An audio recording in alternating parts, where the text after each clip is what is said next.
Charles. It's another lovely Sunday as spring closes in. Exactly. Good to see you, as always. It's good to be back here, and we had a little hiatus on the Sunday with Charles. Yes, and it was partially to do with Easter, partially to do with our good friend Robin Gritz being in Washington, D.C., and partially to do with the temporary disarray being caused by the malicious interference of hackers. Don't like the sound of that. No, and you know, they get very upset when I call them hackers, but you know what hackers do, right, Charles? Could they hack? Well, they hack, yes, but the very nature of hacking is they search for weaknesses within systems. We've heard of exploits. Hackers are all about finding the weakness. So if you've got a brick house and I'm knocking on the bricks and that's too difficult to get through, and I'm knocking on the garage and that's too difficult to get through, and I knock on the window and it breaks, I go in that hole. So whether it's a physical attack on a hardware system or a software attack or an exploit of the mechanisms through which YouTube allows people to submit complaints about videos, the individuals who are striking these things are hacking. And we've heard, of course, from our good friend Quinn Michaels, when you can't hack the system, you hack the user. And when you can't hack the hardware of the system, perhaps you could create a huge array of fake accounts or real accounts with fake names, or multiple accounts per person, or accounts that are driven by artificial intelligence or assisted by some sort of software application that allows one person to control hundreds or maybe thousands of these accounts, perhaps some sort of database that manages an array of YouTube accounts and allows you to submit complaints about a certain user or a certain video, whether those complaints are valid or not. You know, Charles, when people steal our live stream, your intellectual property, my intellectual property, material you work very hard to put together, they steal it and they put it out on their hoax channel.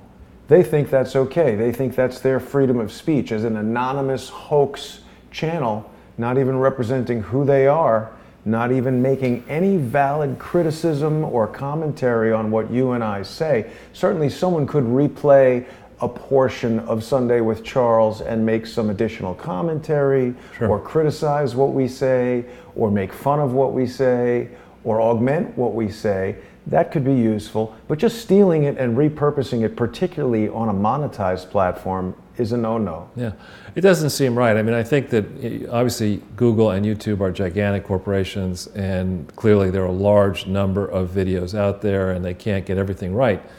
But it does seem, from what you're reporting and your experience, our experience, it does seem as if, you know, when people make more than just defamatory, dangerous accusations. Yes. And you complain about them to YouTube and they leave them up there, and you go and you complain about it to the police and nothing happens, and you complain about it to the FBI and maybe something will happen. Well, that's just started, the FBI complaint. I'm still hopeful that the New York FBI will be helpful, and they called back so quickly. We have had multiple people tell us that that is a strong indication that we may have hit on something of interest to the FBI. Right.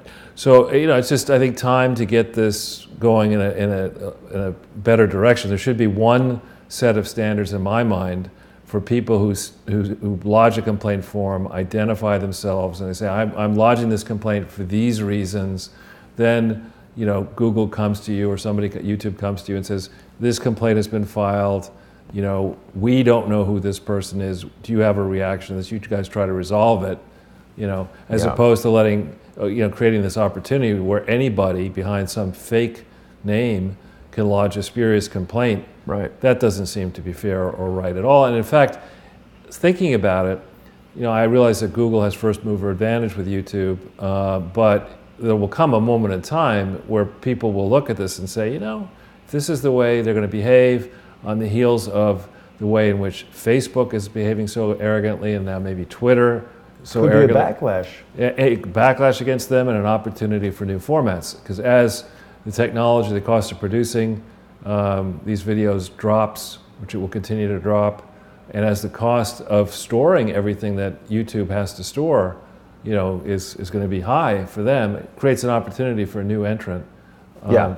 Well, and Mike Adams, the health ranger, is doing that, and we wish him the best of luck. We're going to participate in that video network, Real.video, once that comes online. But of course, YouTube is still the largest repository of video content on the internet, and these nefarious, cowardly, anonymous individuals have had an impact. They did their strike right at a moment where Crowdsource the Truth was really gaining momentum. In the days after I revealed American intelligence media to be essentially a fraud, spreading false information, and Douglas Gabriel to be maliciously spreading false information about Crowdsource the Truth and about me, we shot up from about 51 or 52,000 to about 57,000. And we've even had individuals who have said, they've represented Steemit, which is a blockchain-driven, cryptocurrency-backed social media network. One of the blockchain witnesses for Steemit actually called in and specifically said he didn't like the idea of 50,000 subscribers hearing negative information about Steemit. Now, he didn't offer countermanding information that indicated that anything that I had said was wrong. He just said he didn't like the negative information getting out. So I don't think that means that that person took a strike at the channel, but certainly indicates that there were people who didn't like the message that we were putting out. And then rather than putting out something that says we're wrong, they just make up false stuff and strike the channel. So I want to talk about this so that people who are seeing Sunday with Charles on the original Crowdsource the Truth YouTube channel, which they will later today, even though we've been banned from live streaming and from uploading new videos, they'll see this later today, and I want them to know that they can subscribe to the new Crowdsource the Truth YouTube channel, which of course is conveniently named simply Crowdsource the Truth 2. How did you come up with that name? And, it was a really arduous process. We went through many iterations and arrived at 2. You thought about using the French "do," Yeah. "de," the idea was if people can't see new videos and they start searching for Crowdsource the Truth, or when people steal our intellectual property and our content and put it up, I try to leave the Crowdsource the Truth logo on there, so at least we're getting the benefit of advertising when these malicious individuals steal the content. And that was the idea. We're just trying to put out facts, right, evidence, information that's available from mostly public sources, IRS, various charity monitoring websites, the charities themselves, firsthand testimony from witnesses to things, former FBI, former CIA contractors, former law enforcement individuals, witnesses to the Las Vegas shooting, pathologists who have experience. I'm not just making stuff up and spouting it out to people. I do share my opinions from time to time, and people are free to dislike those, but we've got a process here, and someone's trying to stop us from going through it. So in short, you weren't trained at CNN? Was not trained at CNN. Right. Anderson Cooper has his own way of doing things. Right. We will not be interviewing Stormy Daniels unless you want to go to a strip club in Philly. I think it's outside Pittsburgh. Whatever. And, Even better. No, I don't think so. That's not happening. Not happening. So I think, once again, this consistent, high-quality output of the art department deserves a lot of notice. We don't like to use vulgarity on Crowdsource the Truth 1, 2, or Sunday with Charles, but the inventive minds might take a little bit of time in the comments section to see, what this post office box, how, you could use P and O in a different combination, and then you think about box. and we didn't want to use that in the title, but in the comments section, you might want to let them rip. Yeah. Well, of course, it's a send-up of the famous film The Postman Always Rings Twice, and of course, parody of famous artwork, famous films, that's certainly covered by fair use and copyright law. As a matter of fact, it's given special consideration. But I don't think we can use parody to falsely accuse someone of a crime they have not committed or we have no evidence of. Of course, we are presenting copious evidence of crime on the regular, and we would welcome the Clintons to openly challenge you or I. Bill or Hillary could call in, they could email truth at Crowdsource the Truth. I'm NYC Jason on Skype. Bill or Hillary could call us and debate us. They could even come right here to the apartment, sit down, we could debate with them. I don't think that will happen. I don't think that, you could offer Bill, he's a vegan, I think, give him some kombucha. Yeah. Maybe like that. Hillary, I don't think we'd have enough wine in the apartment here. Maybe we could kill two birds with one stone, and we could interview both Bill and Stormy Daniels at the strip club in Pittsburgh. He might be there. Yeah, he'd probably be there in a heartbeat. He's probably already there. Probably already there. But Charles, as usual, you've created a wonderful presentation for us today. Thank you. Lots of material to get to. Well, let's just take a second on this first page before we even get into the disclaimer.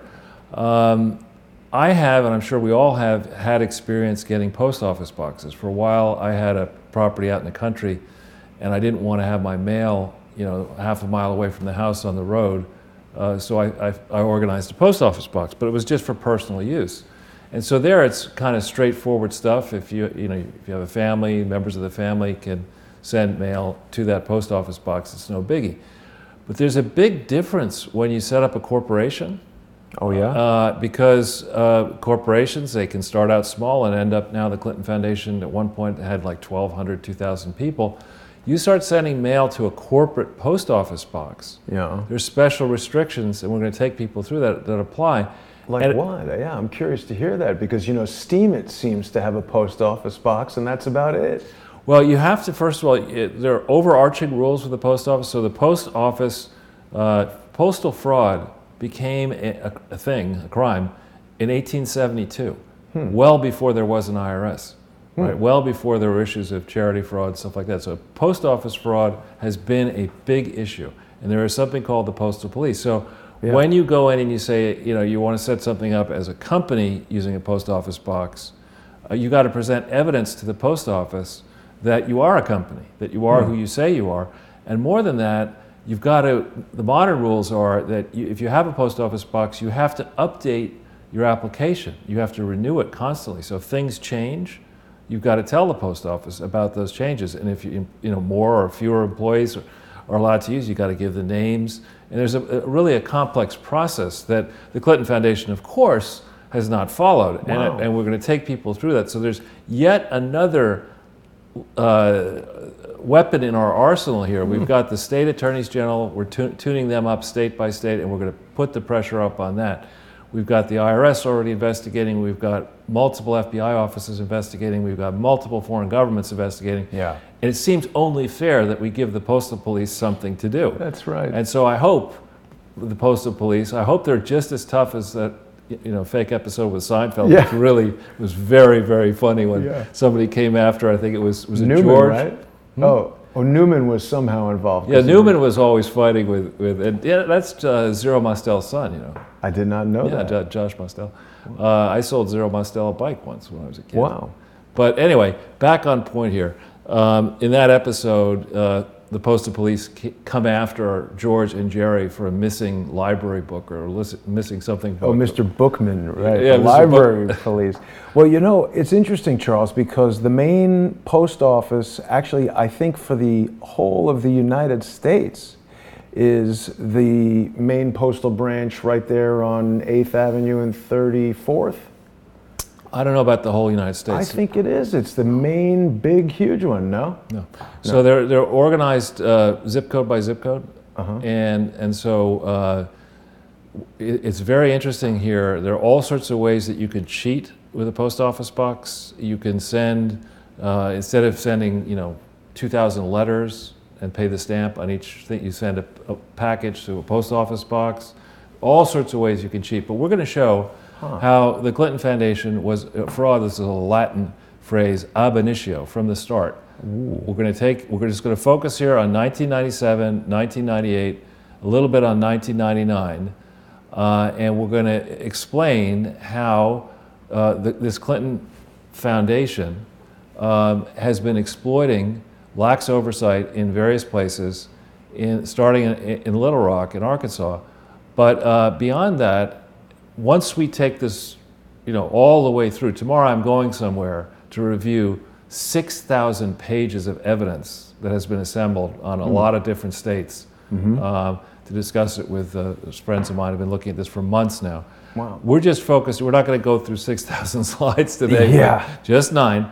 But here what we're talking about, and we want people to start thinking about, is all the different ways that you can commit mail fraud using fake addresses, fake post office boxes, and fake charities. And when you start sending out hundreds of thousands of pieces of mail from fake addresses across state lines, potentially to donors who should not be allowed to give, like foreign governments, in this way, you've got some major league problems. And what I bring all this up to focus on 97, 98, 99, because the vaunted team of dopey James Comey, who's about to make another $10 million off the stupid book he's writing. Crazy. Which I can't wait to see. Robert Mueller, who I think is, people say white hat, black hat, and I'm terrible black hat. And Rod Rosenstein, I don't understand how that person, he can't say he's stupid when it comes to numbers. He was a summa cum laude graduate from Wharton. That's very tough to do. Yeah. There's numbers people flock to Wharton, and to be summa from Wharton and then get into Harvard Law School, he's no dope. He had to have seen this fraud. He had to have seen the problems with the Clinton Foundation way back when, with Whitewater way back when, and for some reason he and dopey James Comey and Bob Mueller have let the Clintons skate going way, way, way back. So how are these people, Mr. Trump, who encouraged Rosenstein to be the Deputy Attorney General, the most powerful person under Jeff Sessions? Who was the idea? Who were the people pushing that? Who vetted this man? Who let the dogs in, Who Charles? let the dogs in? Who's feeding them? See, what I was getting at is, at very least, that post office is the main postal branch in New York City. Yeah, it is. And I have seen the postal police in there. Sure. I believe that's where their office is, so we could speak to them potentially. But it's interesting how, just as I listened to you speaking about fake addresses, fake post office boxes, boy, it sure sounds equivalent to some of the fake internet addresses that are being used to attack in the same way. All of these crooks use the same tactics. Well, so here's the thing, and this is why it's so dangerous. If you have a charity, like the Clinton Foundation, in quotes, it's not really a charity in my opinion, but if you had a charity where the trustees were prepared to be crooked and look the other way, where the accounting firm was prepared to be crooked, where the local banks were prepared to be crooked, where people needed tax deductions, where people were very charged up and active politically, and it's expensive to fund these political campaigns. When you set something like this up, where you have these slightly confusing addresses, right? They're not exactly the right name, not the right address, and you start going around to little branches, bank branches, and you got a piece of stationery that says, I'm the president of the William J. Clinton Presidential Foundation, and I'd like to open a bank account in your branch. Right away. Oh yeah, I'm not gonna. Is Bill Clinton gonna come by maybe, and would he sign the application? You get these things opened not simply in Little Rock, but if you're really crooked, you can then go across state lines to other places like Massachusetts, where we have the name of the bank in Massachusetts, where they illegally opened up a bank account. We have the details in New York, where they illegally opened up a bank account. What you do, the trick here is, once you open a bank account for a charity, even if that charity disappears, you keep the bank account open, right? And then more money goes into that bank account, and if the trustees aren't checking and the accounting firm may or may not know about it, you have a way to get dirty money from around the world sent into the United States, and nobody will know, right? Because you've got a crooked bank, you got a crooked accounting firm, and there are all of these warning signs that are right there, that were there back in 2001, starting in February 2001, when Mary Jo White, who is a renowned U.S. attorney in the Southern District, and then dopey James Comey took over late in 2001, early 2002. Bob Mueller took this thing over. I mean, he was obviously the head of the FBI doing a lot of stuff. He takes over in September of 2001. And in 4 years, these idiots cannot see what is right there. They didn't need to issue a subpoena or anything. These are public records that we're going through, covering the period 97, 98, 99, that should have allowed this massive team that to look into the records and say, you know what, this ain't no stinking charity, right? Exactly. So here on the second page is our standard disclaimer, and for the new people, we have a different way of doing things. We don't do things the way the New York Times does, or certainly not the way CNN and MSNBC do. Washington Compost. Washington Compost, the fish wrapper, the New York Times. We actually start and try to find the evidence, and we're in the business of sharing our sources with you, the crowd, so you can see how we do this work. And you could, I'm just like you, frankly, in the crowd. I started out, first umpty-ump years of my life through August 2007. I had written a few articles, given speeches relating to banking and things like that, but I was not involved in the business of exposing fraud really until August of 2007. I was just interested in, speaking up and trying to change things. You can do the same thing out there. Those of you who are interested in this show, and we're trying to encourage you, we're trying to galvanize a new fighting force to go out there to fight for the truth, find the truth, start with this evidence, think about this evidence. If you see crimes that are not being followed, like this massive, epic Clinton Foundation fraud, which still has not been brought to justice, if you see, this unequal treatment of the law with Corinne Brown over rotting in prisons, who knows where, now for 5 years. Florida somewhere, right? I don't know if she's in Florida. She might. It's a federal prison somewhere. But anyway, she's 71-year-old African-American former congresswoman. She's in prison. She gets prosecuted. She gets convicted. She's incarcerated. Hillary Clinton, I suppose you could argue it's jail to be hanging around with Bill and the diarrhea expert and everybody else.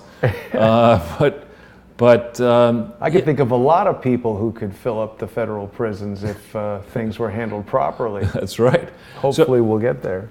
So here we have the standard disclaimer. I encourage people to read it and think about it. I encourage you to go to my site. There's a lot of information on it. And of course, Jason's various playlists. We've got the one up there. There's quite a, I'm actually very proud to be associated with Crowdsource the Truth and with you, Jason. I think Thank you you, do Charles. great work, and it's an honor to be on your platform with you. I love to see people share these various videos. We're going to go through an effort. We've had several people say, you've got so much here. Could you give us a way to organize it now? Can we go back over it? And I'll do that. We'll do one or more stories in various print platforms about it, and we'll have something up there. We might even think about going back over all these videos and maybe doing short intros, re-intros to each of them. We might think about putting the slides in one central place, maybe on my site or somewhere else. But there's a lot of good work here, and to understand, to see the long-standing pattern and practice of epic fraud, conspiracy, racketeering, corrupt practices. I mean, this is not traffic ticket stuff. I mean, this is a long-standing pattern and practice to seek money via legal means, to spend it without paying taxes or without paying your fair share of taxes. It is Robin Hood in reverse. It is stealing from the poor to live a fancy champagne and caviar platinum lifestyle. And, shame on the American public and shame on the regulators for letting this go on for so long. May I bring something to your attention and get your input on it, Charles? Sure. So this is a video called The Pinko Panthers that we did with Fabien Chalandon just a few weeks ago. And you and Fabien did amazing work revealing the ties to Unitaid and some of the financial crimes that are now being pursued in France. And of course, since the release of this video, Mr. Sarkozy has been arrested, correct? Yeah, I think so, or as we like to speak to, Pipi Le Pew. I wonder if this video had anything to do with it, but you noticed this before I did, Charles, the 1.1 thousand thumbs down. Yeah. And of course, this video has only 14,000 views. Now, I bring this up because as you look at the playlist here for Sunday with Charles, which of course is on the original Crowdsource the Truth channel, these videos are quite popular. They are regularly getting, well over 10,000 views, going to 20, 30,000 pretty regularly. And generally speaking, it's a very high percentage of likes. In fact, it doesn't even make logical sense that 1 in 14 people watching something would dislike it, because when you start dealing with a sample of that many thousands, it just seems like people would leave if they didn't like it, not stick around and give it a thumbs down. And I bring this up not because I am fascinated with being liked or disliked, but because these things affect the algorithms within YouTube that determine who else can search for and find the videos, and they can have an impact on the number of people that ultimately see it. So I feel very strongly that that overwhelming thumbs down rating, which, as we can see, really greatly exceeds the standard performance. Here's another 23,000 view video that we did about Alibaba, and that was only 2 weeks ago. So there's really not that much substantial difference in terms of the content or the audience. You and I aren't covering vastly different topics each week. It's always the financial crimes of the Clintons. But I feel like it's possible that something in this video with Fabienne may have set someone off to the point that they hacked the system. They used some mechanism to get 1.1 thousand thumbs down on there, and I do believe you'd need 1.1 thousand unique accounts to do that. So just an interesting thing to take note of when people are having their opinion swayed by something they see on the internet. This could be that, this goes to the heart of India Inc., and there are a lot of people in India, and a lot of them are computer adept. So it could be that the Indian government said, these people are getting pretty close here, and this won't be so good for us. But I do take your point. It's one of the things I want to do in the memo, in the various print pieces, is go through all this and see overall how many views do we have, what are the typical relationships and metrics that are important. Mm-hmm. But it's quite a body of work. I didn't realize we had now 60 plus. That's going to end up being quite a lot of views, quite a lot of minutes. Right.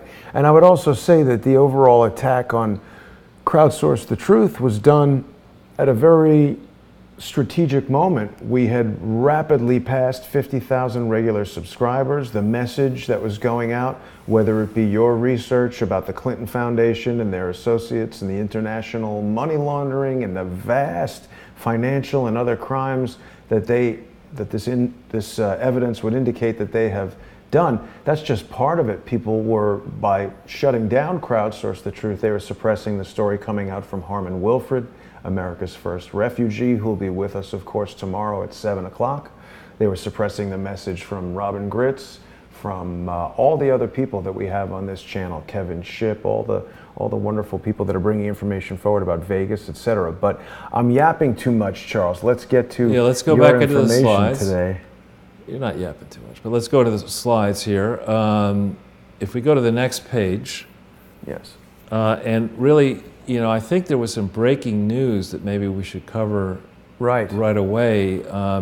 Well, probably the most important and serious matter is these latest accusations of a chemical gas attack in Syria. And I admittedly haven't had very much of an opportunity to look at a lot of the reporting or the evidence, but whenever we hear about this and then we see videos of people with no chemical protection tending to the wounded, or even short of that, they're blaming Assad. Well, why would he use chemical gas if he knows that would invoke the wrath of the United States, the United Nations, and spell almost certain death and definite war in his country? Why would he do that? Even if he is crazy, he obviously doesn't want to be killed. If he's a megalomaniac, he wants to control Syria and remain in power. Doing something that would mean certain destruction doesn't make a lot of sense to me. Well, I was watching the reports through the morning, early afternoon here in New York on television, and what struck me is, first of all, the territory where this attack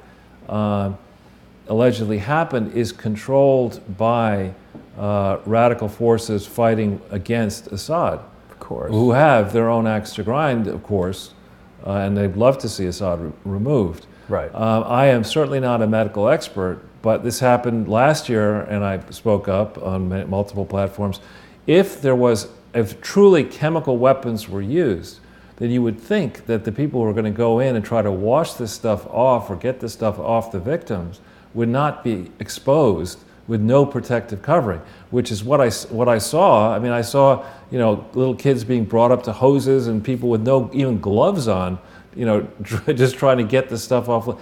And that to me, just looks very, very suspicious. And I always ask myself, when thinking about this kind of stuff, who benefits, as you rightly say. And last year when this happened, I think the Chinese leader was meeting with Donald Trump at Mar-a-Lago, and Right. and all of a sudden there was a big response, and of course the predictable people who like to see, I don't want to say they like to see it, but they're quick to pull the trigger. Let's just Right. say we're very happy to pull the trigger and applauded the missile strikes and retaliation and all that, but I think we've been at this now in the Middle East for a long time. I heard General Jack Keane, a person whose advice I respect, but his full-time job is teaching or working at the Institute for War. I mean, it's like let's keep this baby going here. Yeah. Right? Here's a chance. And he was making these eloquent arguments about how Russia now wants to extend their influence in the Middle East, and they're going to do a base in Syria. I'm not belittling that. But when I think through, I say on the one hand we have the United States spending $800 billion per year that we know about on military. We have how many bases around the world? Hundreds. Yeah, and we have troops everywhere. We're all over the Middle East. We're all over everywhere. And Russia is a much smaller economy. Right. We're expanding. We're increasing our spending. We're now elevated Russia and China as top targets of our military apparatus, and that might cause Russia and China to be a little bit more nervous about dealing with us. And I'm not saying we necessarily. Well, I'm certainly not saying that we should assume there are no enemies in the United States of America. Of course there are, and I think though it's hurt many of our industries to see China's economy suck jobs out of the heartland in particular, and suck intellectual property out, and we have a structural trade deficit with China. Mario Cook is saying that there are photos coming out now that already indicate that the chemical attack was another hoax. Really? Yeah. So I mean, I hope we don't immediately jump into putting our fingers on pushing the trigger, and I think we need to think calmly about it. This is a nice segue into the first thing here. When I heard about this Skripal incident in Salisbury, a lovely town, by the way, in England, I've never been. I right away, I think you and I instantly talked. Of course, we talk constantly, but it didn't ring true to me. First, the whole way in which, the basis upon which this Skripal guy was exchanged, Right. and how he ended up back as a result of rounding up spies in the United States. We did a trade wherein a spy held by Russia was released to the UK. I mean, I still don't understand that. I still have problems thinking through and understanding the degree to which the US-UK national security, MI6, NSA, et cetera, all those bilateral GCHQ. Yeah, I'm very uncomfortable with the way that seems to be handled. I mean, I question, in general, given what's happened with the advances in technology, how anybody can stand over top these security agencies and truly bring them to heel. When I start hearing about people flying to the UK or coming from the UK here and meeting with private contractors and creating Steele dossiers and doing stuff like that, and abuses of the FISA court and maybe abuses, when I understand that UK law is very different than US law. It doesn't offer its citizens the same degree of protection. Right. And when I hear all that, I'm most uncomfortable, leaping to a verdict the way Donald Trump did, kicking all these Russians out. And Why is he doing that? I don't understand it. I think that I'm just guessing that he has people are saying you got to be tough. You got Mueller over here alleging you colluded. If you give in too easily, they'll say you're a softie. You see, you are colluding. See, that's it. They love to have these scenarios where whatever you do, you're screwed. Right. Do nothing, you're soft. Kick them out, now we're at war with Russia. Right. Or a war of words, at least. And again, it'd be one thing if we had a team that had worked together since September 11th, 2001. We could go further. To cover the facts of the incident? No, a team that had actually done a good job and not kept America at war for 17 years and not caused tens of thousands of people to lose their lives, Americans, and many more to be wounded, and people around the world. It'd be one thing if we had a team that, everything actually worked, and we should say, what do you think, guys and ladies? I mean, you get everything wrong, actually. You get everything wrong. That's why we're not listening to you. I mean, so I think the whole way in which the May government has been behaving, in particular with the Skripal thing, is not going to sit well with the electorate in the UK, which is the electorate that should matter. I put this link to the Mirror story up there just for a laugh. That's the next one. That is a good one, actually. Yeah, I don't know if this is fake news or not, but I guess it's one of the Russian senators saying the Queen's just a lush and Theresa May has a brandy habit. Cocktails all day. And I would remind people that in Russia, people do drink a fair bit of vodka with regularity, but it's not the best picture of the Queen. I mean, the Queen is like 90-something, so whatever she's doing is working, apparently. Yeah, I remember years back, I think, they used to send, from the tabloids, they'd send reporters to go to the Queen Mother's palace and go through her garbage every... But is that the Queen or the Queen's mother? I know, there's neither. I think... Oh, was it the Queen's mother or not? I forget what it was, but it was a generation older than the present Queen, and the volume of alcohol that would come out was just mind-numbing. Red wine, white wine, cognac, whiskey, vodka, gin, just tremendous amounts of, but maybe they had big parties. Or something. So then this Zero Hedge story, the third one, I really don't like to see this story at all. That the Department of Homeland Security, if this is true, has a new database to track you, track me. I believe it. Media info. Well, that's not right. That's really not right. I mean, I think in the olden days, let's say pre the internet, in 1994, journalists had tremendous power. They basically decided, editors at the newspapers decided what stories got played in which newspapers, and that's changed a lot, I think for the better. The traditional lamestream, I would argue now, corporate media is on its heels, and alternative media is on the rise, and people can think for themselves. We don't really need the assistance of Big Brother to say, with our taxpayer dollars, let's keep track of all these people. We saw the abuses that occurred under Barack Obama's presidency. Presidents, and politicians, they get criticized all the time. One of the things I may do in future is to start collecting, again, political cartoons. The ones about Abraham Lincoln were vicious. You can get copies of them. Really ad hominem, gross arguments. There's a long history in this country and in England and many countries of tough, withering criticism against members of the public, and in particular against the leaders. To turn around and say, now, what we're going to do is use our money, taxpayer money, to track down critics of the government in supposedly a country like America that's free, has freedom of the press. I don't buy that at all. I don't see this as a valid use of government money at all. Charles, something that occurs to me, one of the most persistent and belligerent antagonists that I've had for the past 9 months is actually a guy named David Swigert. Are you familiar with him?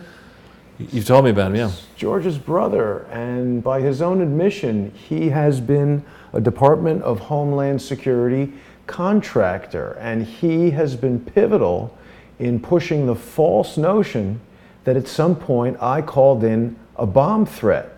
And he's called me a conspiracy theorist, and he's even created what he represents as some sort of official government report to back up his false claims. So you really start to see the danger of an insidious program like this, where a complete liar and possibly mentally disturbed individual like David Swigert can generate all this false information and submit it as a report, back it up with ginned up civil lawsuits and make people think that there's something happening when there actually isn't.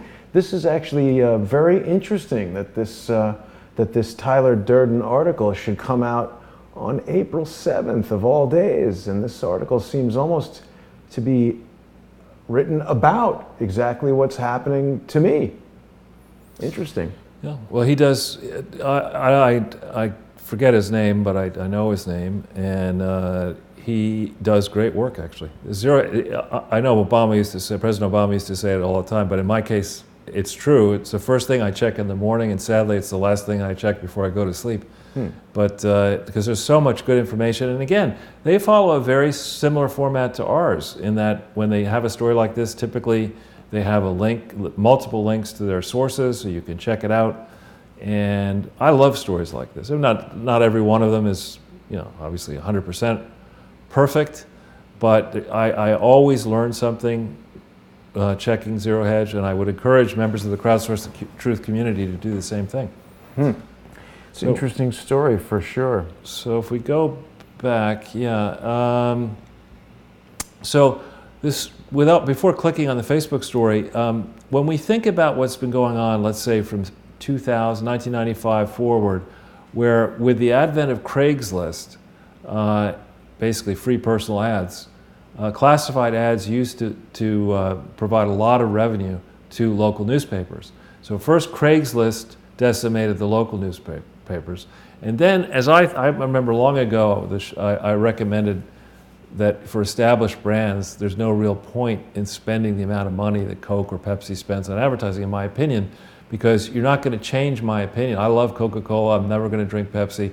I don't care how much money you spend. I don't care what the slogan is. I don't care what movie starlet is out there. I don't care what's... That's terrible for you, Charles. I know. I learned that actually when I was playing a tennis tournament.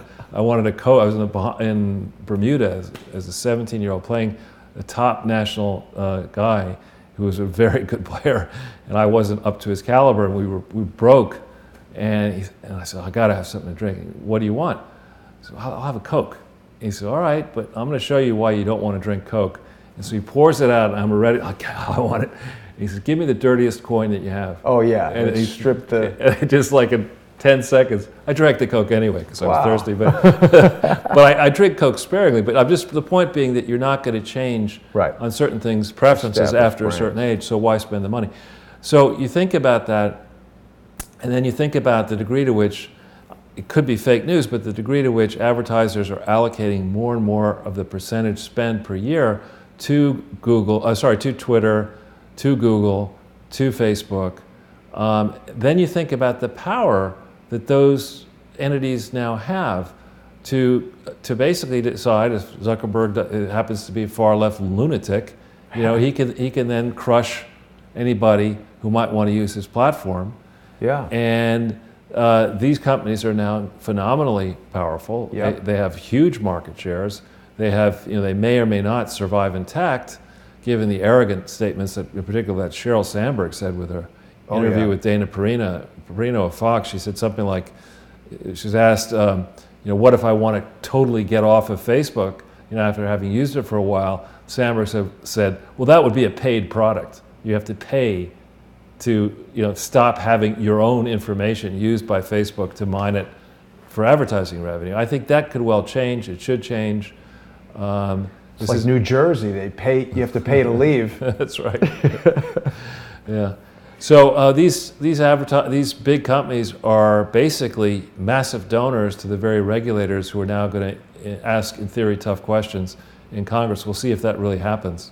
I think it's more likely that people will start disengaging from Facebook, even if they have to pay a price, and perhaps Twitter and Google, and Yahoo and others. All those. So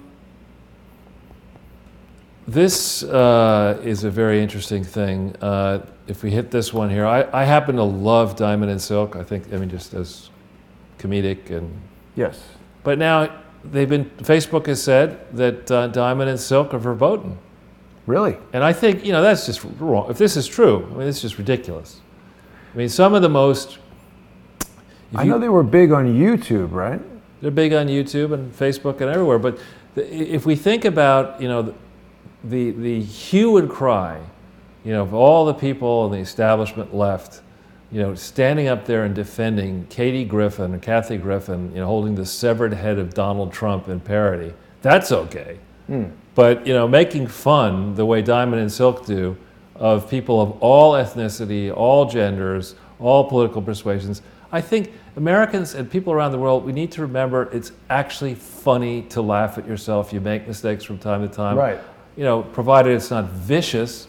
Well, accusing people of crimes. Yeah. Accusing people of crimes they didn't commit, that's vicious, right? But I'm saying, good-hearted fun. Right. You want to make fun of my pocket square, you want to make fun of the way I look, whatever. It doesn't bother me, But, and in fact, some of the people who've changed this earth and the planet for the better, Galileo, people who challenged the orthodox, leaders that rule the world. Well, they were ridiculed horribly. Yeah, but the point is, you want to encourage these challenging thoughts because out of it some good will come. And frankly, a lot of what Diamond and Silk had to say has, I think, been very thoughtful about the degree to which the Democrat machines in the inner cities have not been helpful to African Americans or minorities at all. And yet, for decades, African American voters would come out to vote for people like Hillary Clinton and Bill Clinton and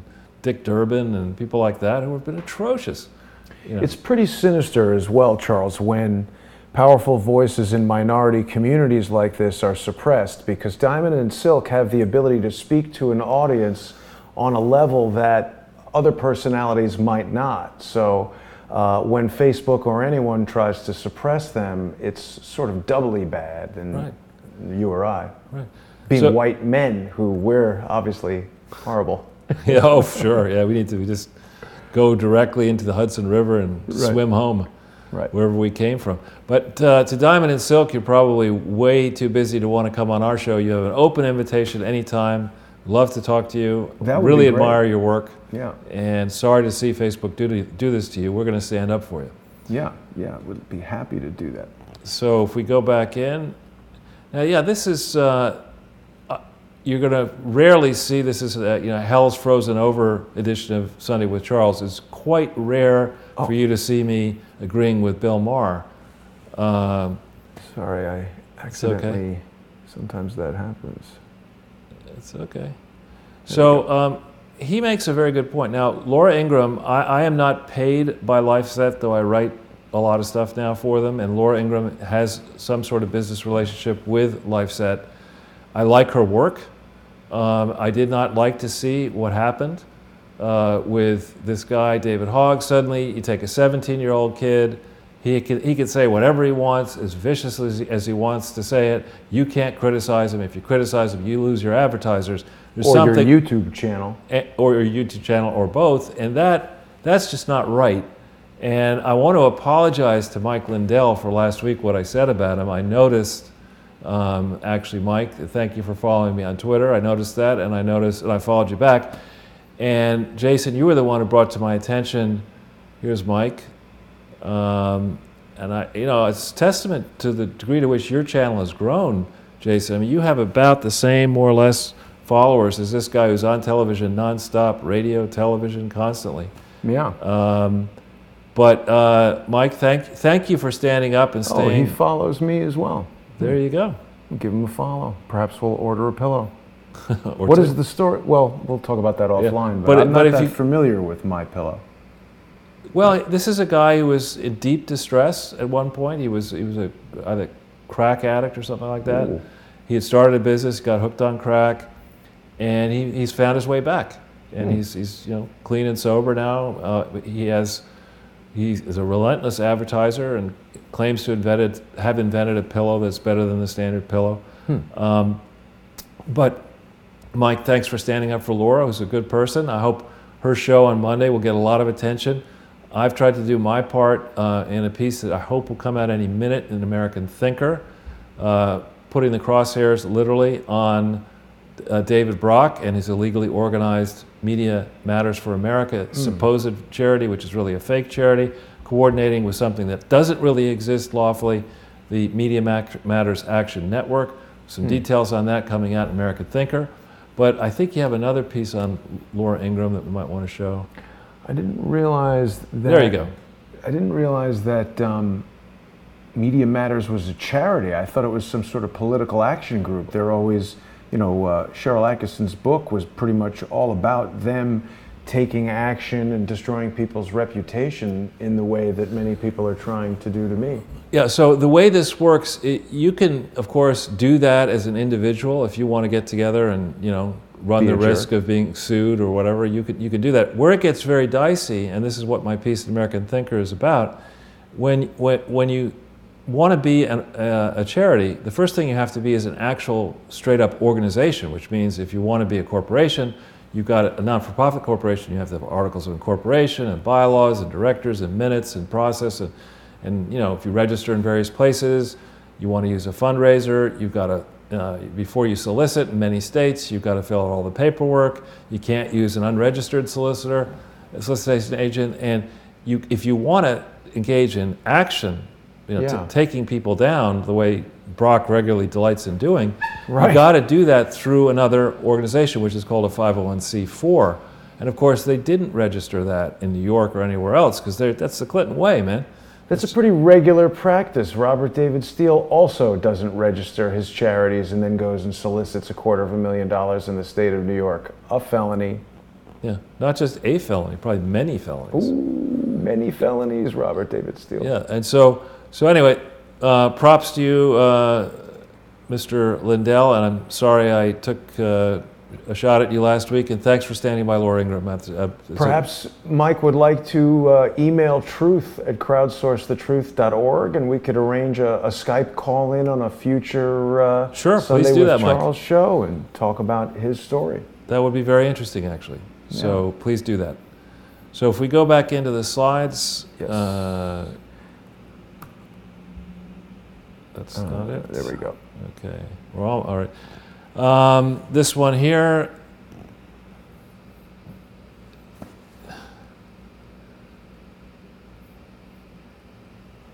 there was a deadline, several deadlines that have passed here, and I have a very hard time with the Justice Department. If the Justice Department issued a subpoena to Charles Ortel or Jason Goodman or Crowdsource the Truth or whatever. You'd be there the next day. Yeah, and we just said, you know what, that deadline, it's the Department of Justice.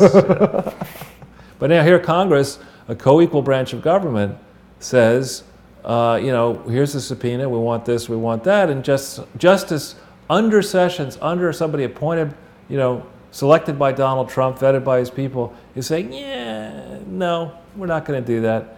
And crazy. It's just, we look foolish as a country. It's just foolishness. And what is really going on? I think what's going on is that for decades now, there's been a uniparty. There have been people on the establishment right, Republican, establishment left, Democrat, who have been inserting their operatives into career positions at the IRS, Justice, elsewhere, state government, so that the elections, they basically don't matter. Right. You get a different person in there, but the career people are stuck in. They've got all these excuses about why they're not going to get anything done.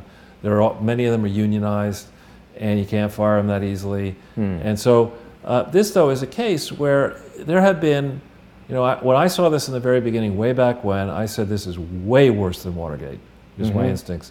You're hearing that regularly. It's way worse than Watergate. This is about a president and his team of advisors and his team of patrons perhaps rigging the 2012 election, which is something people are not yet talking enough about. Right. Dampening the inquiry into the Fast and Furious and the various scandals. Who knows how the voting actually happened in 2012? There were substantial rumors about voting inconsistencies, irregularities.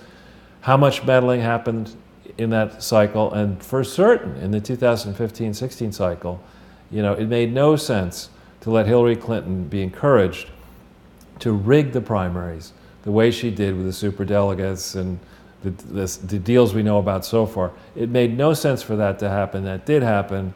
It made no sense for the investigation into misuse of classified information by Hillary Clinton to be sidelined the way it was and everything else. And now, it's almost 2 years of Trump will finish his 2 years, I guess, in January of next year. So we're not quite year and a half into it at this point. But come on, it should be possible. There should be a means for Donald Trump and his people to sit down drain the swamp. Well, and to say to the Justice Department, look, if you can't tell me, Donald Trump, you've got to be able to tell somebody why you're going slow here. And, we've got to have Horowitz or somebody, maybe it's this guy out in Utah, get to the bottom, this U.S. attorney, get to the bottom of why the go slow, why the no look, what's going on with the Horowitz memo. Now, maybe there are very good reasons why this is going slow. Maybe there are grand juries or, But didn't we hear for months that it was coming in March, and here we are, first week of April is over. Next week we're into the second week of April. The guy's been working on this forever. I don't know, and maybe then it's like the big, rope-a-dope, let them wait it out, we'll get closer and closer to the election, and then it'll Nothing burger. Then it'll be, well, we can't give it to you now, we're too close to the election. Right. This is long enough. There's a long trail of evidence. We need to have this stuff out, and good for the president for raising the heat. And Charles, along the lines of what we were discussing earlier, when you talk about the 2012 election, et cetera, I remember very clearly when Barack Obama was running in 2008, connecting with a lot of friends from high school and friends from the past on Facebook. Facebook was very new, at least to me, in 2008. I don't think everybody was on there, and certainly YouTube was very new. I don't think we saw the kind of influence from alternative media. Right. I didn't know about InfoWars in 2008, and certainly that organization has gained a lot of power and a lot of following. And whatever people think about it, it definitely represents the strongest version of that counterpoint, and certainly was an inspiration to me to do Crowdsource the Truth. So I think we've seen in the years since then, 2016 might have been the year that independent media on the internet reached critical mass, and now we see all this backlash from Department of Homeland Security wanting to call people like me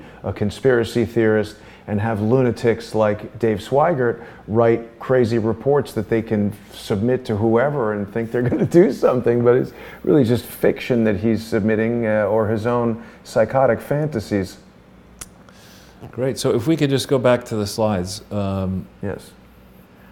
The other thing I wanted to say real quickly about the special counsel, friend of this show, who you've been on his radio show once, Larry Klayman, has got this petition on freedomwatchusa.org that people can go and sign.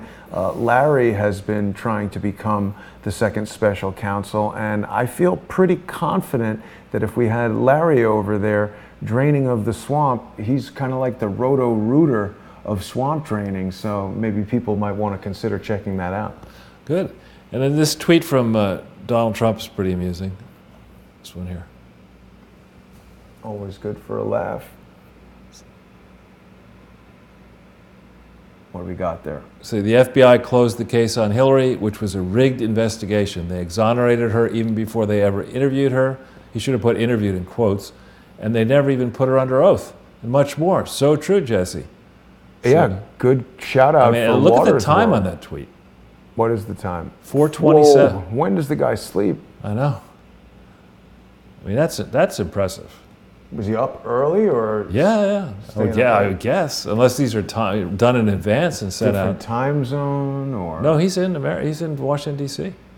Wow, that's quite a tweet from POTUS. From POTUS, the man.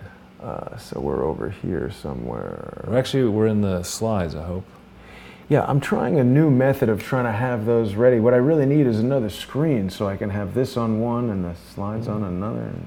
But so Congress as well, this guy Mark Meadows, is threatening to impeach Rosenstein if he doesn't produce these documents. And, Good. And good on you, as they say down in the Bahamas. I thought that was Australia. Maybe there too. Yeah. So we can go to the next page, actually. We don't want to see Judge Janine talk about that? I've got that at the end.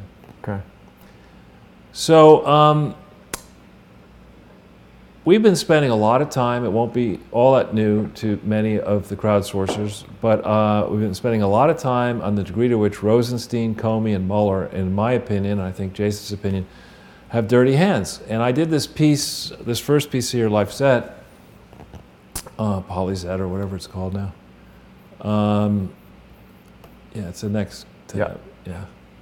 Now this, if people in the community have the time, this has really gotten a lot of attention already, but I encourage you to circulate this piece around to your friends, follow all of the links. In essence, this is very important because this is an incident that locks into the same time frame as when the Uranium One informant is claiming that money was being funneled, cash money was being funneled illegally into the Clinton Foundation without being declared. This is evidence that I found and others found, it's all linked in here, of how it is mathematically impossible for $37.2 million to have gone from the parent Clinton Foundation to the Clinton Bush Haiti Fund during 2010 when you follow the money the way I can follow the money. So I have correspondence that I share in here with the Minnesota authorities where they tell us how much money the Clinton Bush Haiti Fund had raised by May 31st, 2010. And we know how much money it had raised through the whole year.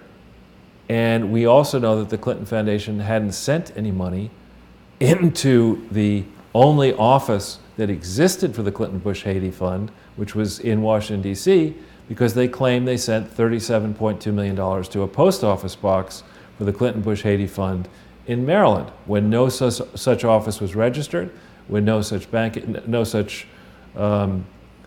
just impossible to have been done this way. And the reason this is all very interesting and dangerous is $37 million, even for the Clintons, is a lot of money. And Corinne Brown, remember, is in prison for 5 years, over $800,000. Right. This is $37 million. It sure looks to me like it was improperly accounted for at the Clinton Foundation books. It may not actually have gone to Haiti. There are all these kinds of question marks around Haiti, and we're going to break some news here in this broadcast that another reason why this is very suspicious is that Barack Obama and Michelle Obama gave over $200,000 of their 1 some odd million Nobel Peace Prize, so richly earned, dare I say, in April of 2010. They gave that money to the Clinton Foundation to give to the Clinton Bush Haiti Fund. So how did that happen? Well, when you first told me about that, right away it occurred to me that that is a mechanism, or could be a mechanism, of getting Barack Obama involved in the fraud for an amount of money that would implicate him if he failed to protect the fraud. Right. Stinks of that. Right. And and it's just classic stuff. Here you have both members, what do they say, brothers from a different mother? Right. But they're now fast friends and doing all kinds of projects around the world. HW did projects with Bill and the tsunami, and then he did Katrina with Bill, and then he did something called the Gulf Coast Recovery. Tsunami of cash. Yeah, exactly. And this is one where Rod Rosenstein was the U.S. Attorney in 2010 in Baltimore in 2011, and these tax filings for 2010 were refiled in 2015. So the statute of limitations has not run for tax fraud on this. I would argue that this stuff affects a banking institution, so that it has much more than the standard 3 years. What are you guys doing about this? In Maryland, we've been in touch with the Maryland authorities. We have correspondence from the Maryland authorities. Are you just you're in the fraud protection business now? Is that what you like to do? I mean, come to Maryland, we protect frauds. Look at Baltimore. Look what you can get away with in Baltimore. There's mayhem. Put that on the license plate. Right. The land of fraudsters and oysters. Right. So now, in terms of Rod Rosenstein, we've got some links up here, and I have some real problems with what I see in this person's record. One, he was involved in the Whitewater investigation, which to me, I appreciate that the Whitewater investigation occurred in the beginning when Bill was president, so it was kind of tough to get him. But to me, that was a garden variety land scam. You take a bunch of worthless dirt, you convince the governor to try to convince the governor to make that dirt more accessible by changing the highway. That was a big deal, using his position as the governor to build an off-ramp on a highway to this worthless land. And then you get a crooked bank to say, that Bubba and his wife Dottie, they can get a 20-year loan to buy this piece of dirt, a smaller piece of dirt, and it's just interest only for the first 5 years, and you just mark the thing up 5 times. I mean, it's a standard land development scam.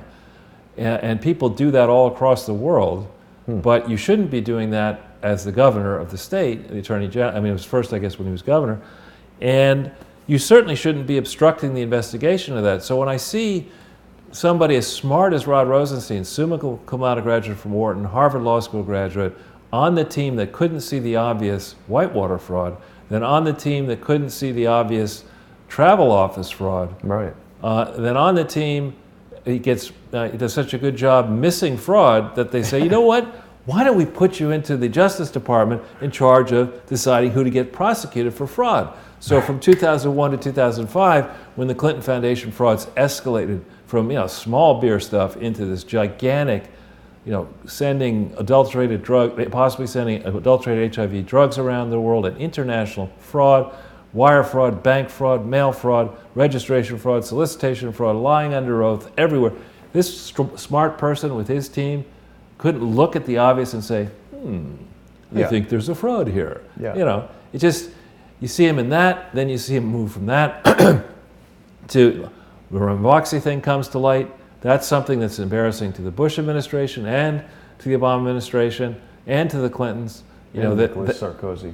And certainly Nicolas Sarkozy. But we don't yet understand how much dirty Ranboxy, how much dirty generic medicine may have ended up, paid for by U.S. taxpayer dollars, may have ended up scattered in countries around the world where there is an HIV/AIDS problem. How much dirty medicine did we pay for as taxpayers? And why did Rod Rosenstein and the team that was on this case for something like 7 years, why did it take them 7 years? Admittedly, they got $500 million from Ranboxy. Maybe they should have just shut Ranboxy all the way down. Maybe there should have been a lot more people in prison.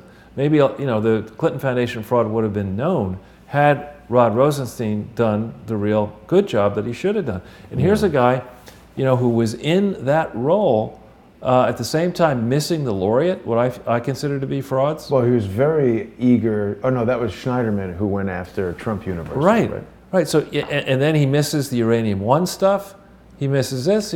He's a champion at missing fraud. But at what point, Charles, does it become obviously compliance with the fraud? Well, again, and that's why I asked the question. I mean, I appreciate, you win, you're running for president, you win.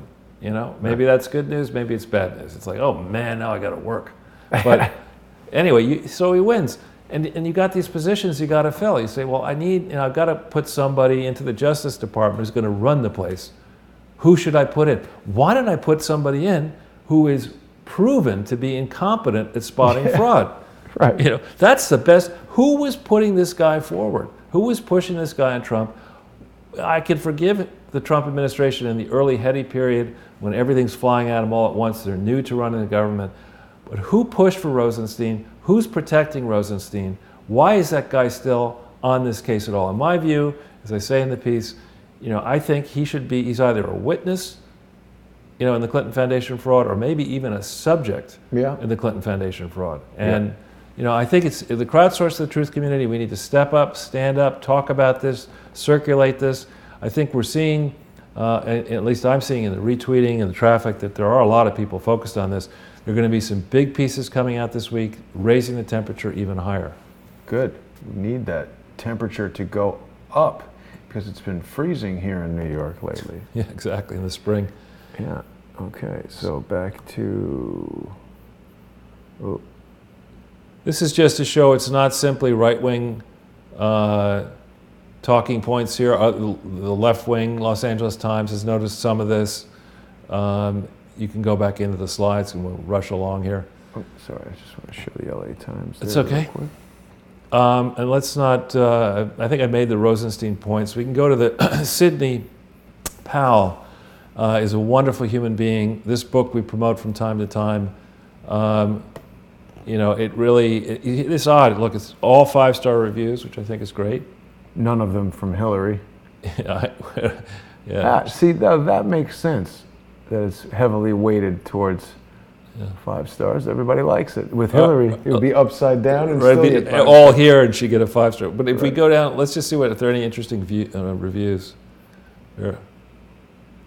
Exposing injustice. Yeah, it's really. She's a wonderful human being. I've had the privilege of meeting her several times. You would not want to be on the wrong side of Sidney Powell. She's very, very thorough, and she's one of these people who loves the law and is extremely upset about the fact that under Republicans and Democrats, the Department of Justice has had serious problems, and she cites ad nauseum Mueller as being a problem, Weissman as being a problem. Mueller is a huge problem. I kind of can't get past that. I really object to his FBI's investigation of 9/11, the fact that the 28-page Senate Intelligence Committee report that Senator Bob Graham championed for many, many years didn't come out for 15 years. Came out in 2016. It was completed in the end of 2001. Mueller had to know about it, implicated all kinds of people. I have now finally seen evidence that there were some Israeli students that were involved somehow. They were whisked back to Israel. There's all these unanswered questions about 9/11, which Robert Mueller presided over. He is a bad hombre. Yeah, I mean, it's enough of this. So if we go back into the slides, that's if we hit this Wikipedia thing on James Comey, we'll see that's the definition of dopey. There he is. And if we go slide he looks down, dopey. Yeah, down the right. Look when he was director of the FBI, September 4, 2013 to May 9, 2017, right? Yep. So through May 9th, 2017, if we keep going down a little bit, you say preceded by Robert Mueller, and we hit that one. No Mueller, yeah. And Robert Swan Mueller. That's interesting. That's his middle name, Swan? Yeah. The third. We go down there, it'll show how long he was there. He was September 4. He was appointed by Rod Rosenstein. Right. Oh, but that's his special counselor. Yeah. Right. But here we have Director of the Federal Bureau of Investigation from September 4, 2001 to September 4, 2013. Now, in the period, I want to say in like 3 or 4 through 5, Rod Rosenstein is now Deputy Attorney General of the United States. Comey was Deputy Attorney General of the United States back in This is a revolving door at the Justice Department. And it just does, I mean, to me, problems as serious as these are, whether foreign actors colluded or interfered in the elections of 2016, and I would add 2014 and 12 and 10 and whatever, it wouldn't just be for me an inquiry into 2016 and 15.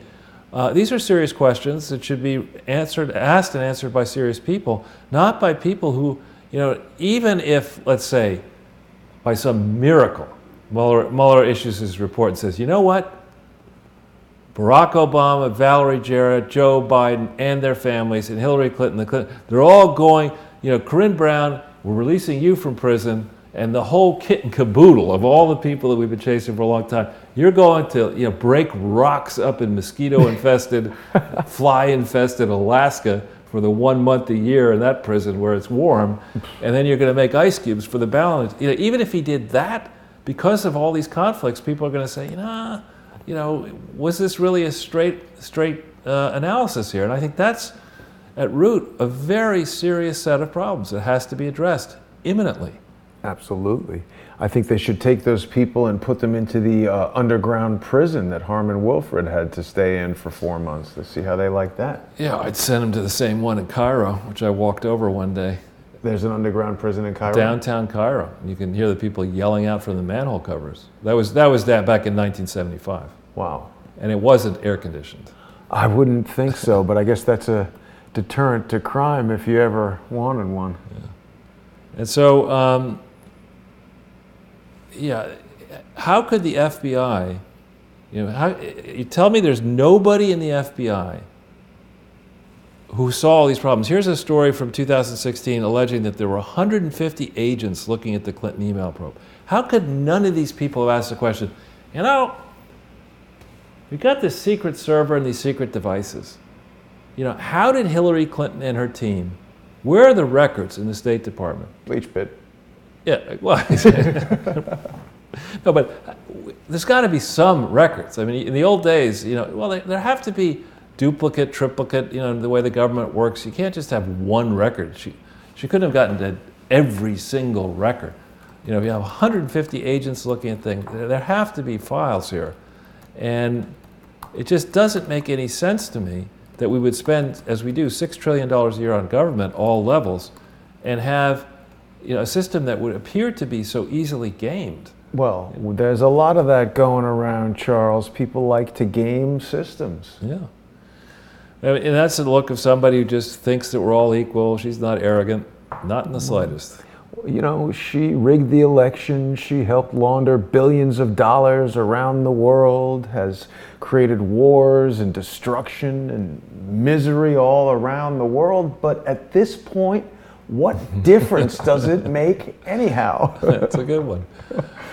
Anyway, Mrs. Clinton, boy. So we have this WikiLeaks here. What was, you keep bringing it up and we never get to the details.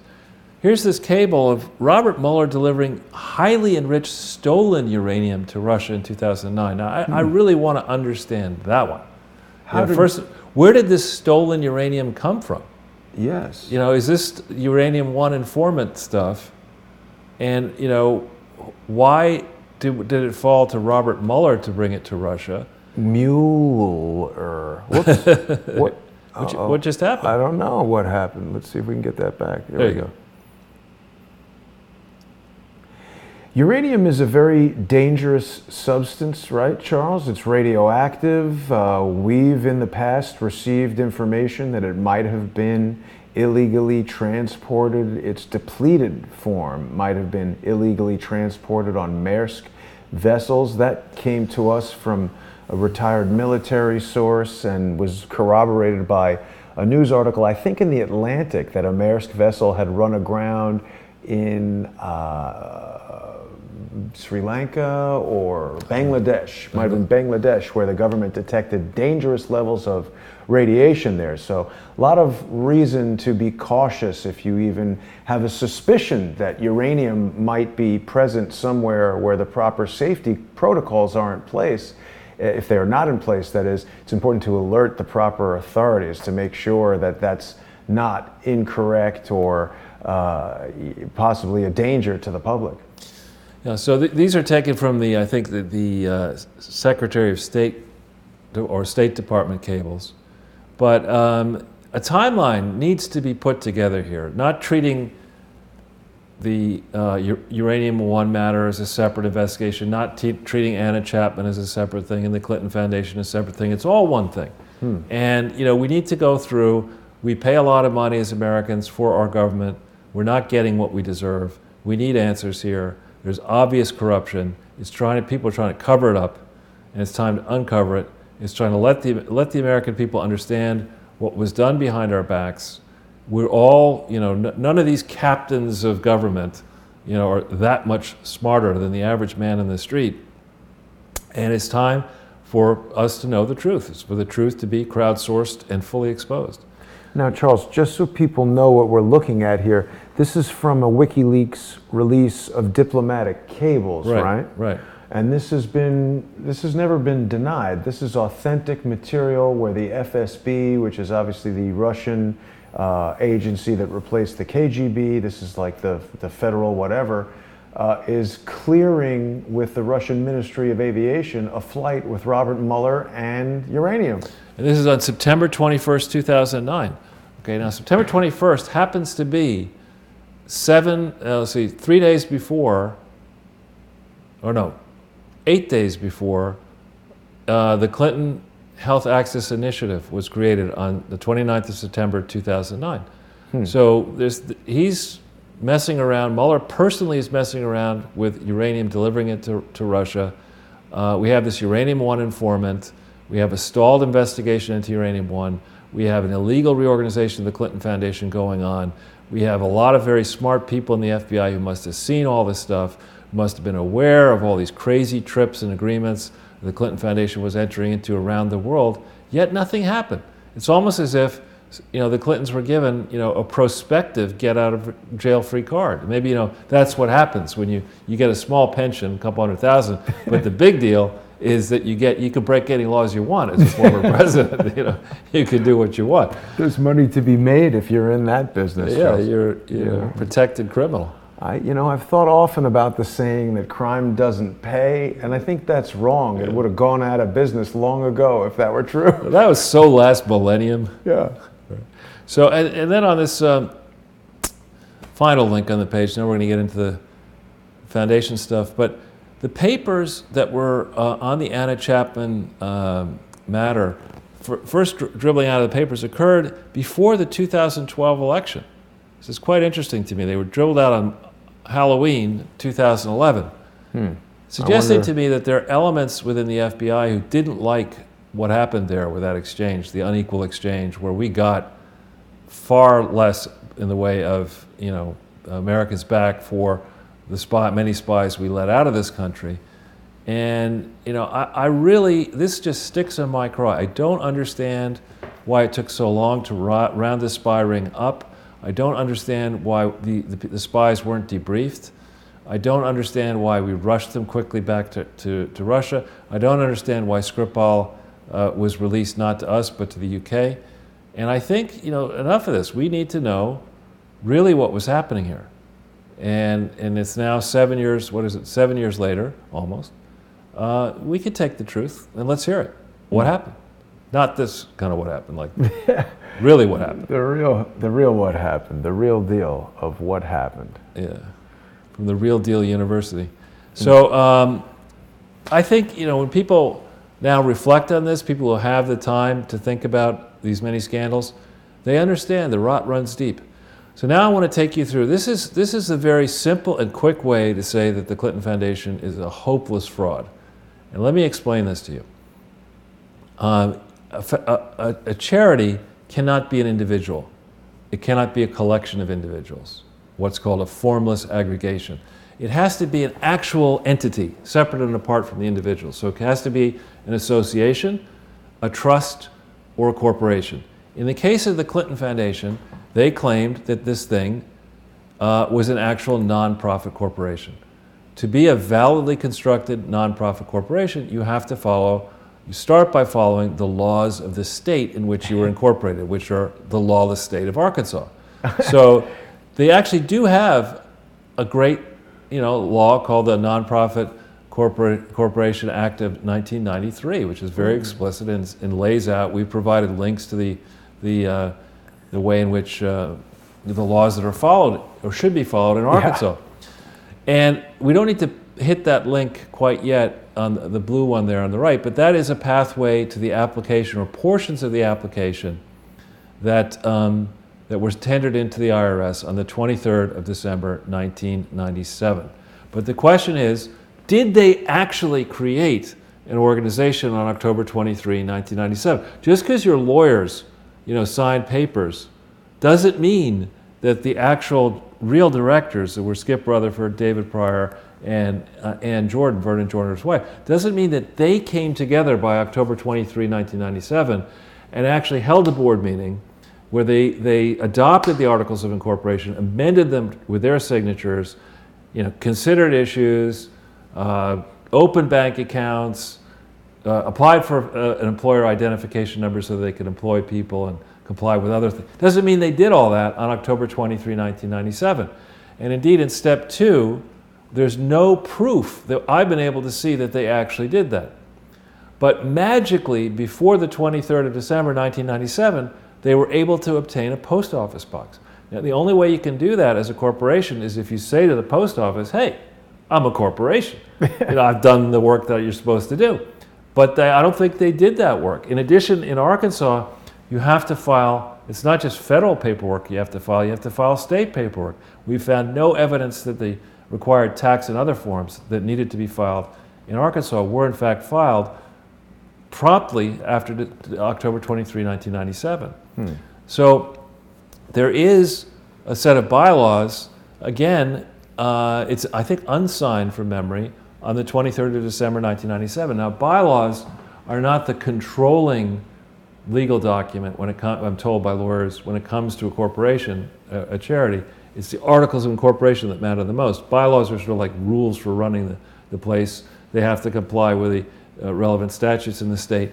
But there's no evidence that the directors actually, that they held a board meeting and they actually adopted these bylaws formally. And there is rich evidence in step 5 that they had not applied for this employer identification number. And we've looked at it, and you can get an employer identification number promptly, right? You can get it. Yeah, it's not I hard think you get it on the website. Well, back in '97, you got it on the telephone, right. and you could get it instantly. So Yeah. why did they wait 62 days to apply for one? Why did they? I think because they wanted to avoid, in theory, filing a tax return for 1997. Now, in this period, we're going to go through this in some depth on another presentation. Wait, can I just guess something? Sure. You can't do that. Between October 23rd, 1997 and December 23rd, 1997, what was going on? What was happening? October 1997, well, Bill Clinton running for...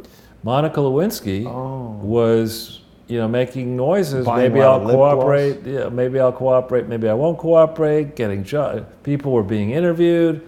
This is right in the time frame where the heat was rising bigly, as Trump would say, President Trump would say, against Bill Clinton, and his various minions were seeing what they could do to find better jobs for Monica Lewinsky, to get her to try to lie under oath.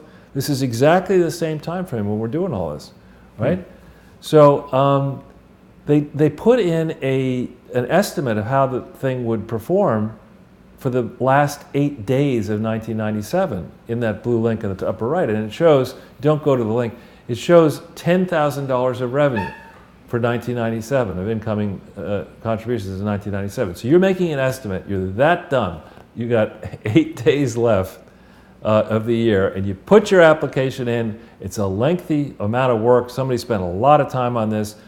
Who is actually working on this? You have no employees because you haven't filed for a federal employer identification number. Yeah, you can't pay people and stuff. So who's running up the expenses? I mean, where's the federal authority? Where's the corporate authority to do any of that? And you got the dumbest estimator in the world sending something under oath, under penalties of perjury, across state lines into the IRS, wherever, the Cincinnati office, I think, the famous Cincinnati office that gets people in trouble, saying that you're going to have $10,000 of revenue and you're going to incur expenses, and you never file a tax return for 1997 as you were required to do. You obtain this determination letter from the IRS, as we're going to show you, on the basis of false and materially misleading statements. The best kind. And this letter is effective back to the 23rd of October 1997. So the IRS thought you existed. You represented the IRS that you existed. So you have to tell the public what were your real expenses and your real revenues in this short period of October 23, 1997 to 31 December 97. Now, this is important because the biggest donor, we'll get into this, the biggest reported donor in 1998 gave $2.3 million. And my strong suspicion is that money came from the Presidential Inaugural Trust that was supposed to, I believe, file a report 90 days after the inauguration in 1997. So whatever that makes it being 90 days would put you into April of 1997. Before this whole mess started, they were supposed to account for all their money, right? And what happened to that money? I don't know.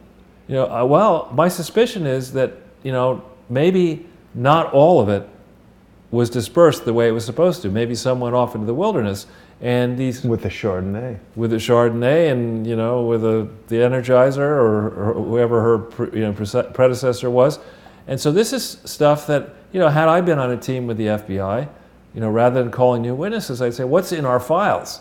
What you IRS, give us the file. What do you have on this? What did they declare to the IRS as having been spent and earned? And let's then, once we have what we can easily get, we'll go to raid the charity, we'll get all its books. They have failed to file a tax return for 1997. They'll probably try to argue we didn't have enough revenue. Well, if you had an understanding with the second presidential inaugural trust that you were going to get up to $2.3 million, you had revenue in 1997, and it should have been declared in 1997.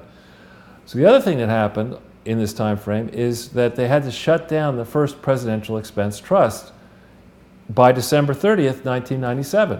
And who? Why? Because this bagman, Charlie Tree, was revealed as possibly being an agent for foreign people, contributing money illegally to this legal expense trust. So they had to shut it down, and they then had to ramp up a second presidential expense trust. So to summarize, the biggest donor we're going to show you into 1998, the biggest declared donor was run by one of the Clinton Foundation, one of the three Clinton Foundation directors, Ann Jordan. And she had never declared that relationship either in the application for federal tax exemption or in numerous state registration forms, which were filed in 1998, where she had to explain that over 2/3 of the declared amount of money that went into the Clinton Foundation in 1998 went from this suspect presidential inaugural trust, which she jointly controlled. That's one thing that wasn't declared.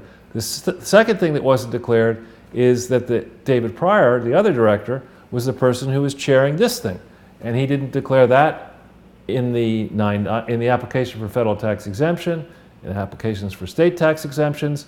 In other presentations, we're going to show you that people registered on his behalf this thing, which certainly was not a charity, as a putative charity in Oklahoma and in Maryland, when it certainly wasn't a charity. We have correspondence from the Maryland charity unit in the Attorney General's office saying, this isn't a charity. What's this doing here? So you have numerous misstatements and omissions on federal and state filings sent using the mails. And I don't know how that came up, but No? Okay, that was in there. or that you do want to keep. This. I just want to focus for a second on this. This is a copy obtained from the Clinton Foundation website. And what does it say in line 1A, Jason? What does it say is the name? The William J. Clinton Presidential Foundation. Note the use of the word "the." Okay, that's it. This is the full legal name, as shown in the organizing document. Okay, you can't just say, "Well, I'm now going to call it in one state. Why don't I call it the J. Clinton Presidential Foundation? Another state, I'll call it the William J. Clinton. Another state, I'll call it the whole name. Maybe I'll just call it the Clinton Presidential." You can't do that. When it says you're filing, you can't break any law, state, local, foreign, federal, whatever. Williams and Connolly, we're going to get into that in a second.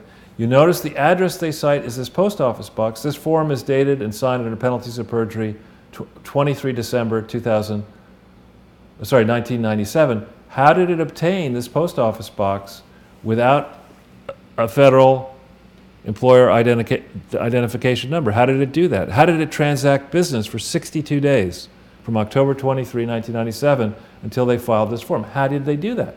The answer is they probably didn't do that. So keep on going down here. So what does that indicate? That this document is fraudulently filed? And here's the man's signature. It indicates, and he says here, "I declare under the penalties of perjury, blah, blah, blah." Remember the whole point I said, you can't be a formless aggregation. If you want to maintain the fiction that you are a real nonprofit corporation, you've got to do things by the book. You've got to have meetings, you've got to obtain authority, you've got to make truthful declarations. You can't have a record as sluggish as this. We haven't even gotten 2 months into the existence of this thing, and it's already a mess. Yeah. But if you go down a little bit further, you see you have to talk about the activities and operate and additional information. Keep on going, and keep on going to the next page. Here are the directors. You see, you're supposed to explain any relationships. David Pryor, Andrew. They don't explain any of these. Do they serve? Do any of the above persons serve as members of the governing body by reason of being public officials? No.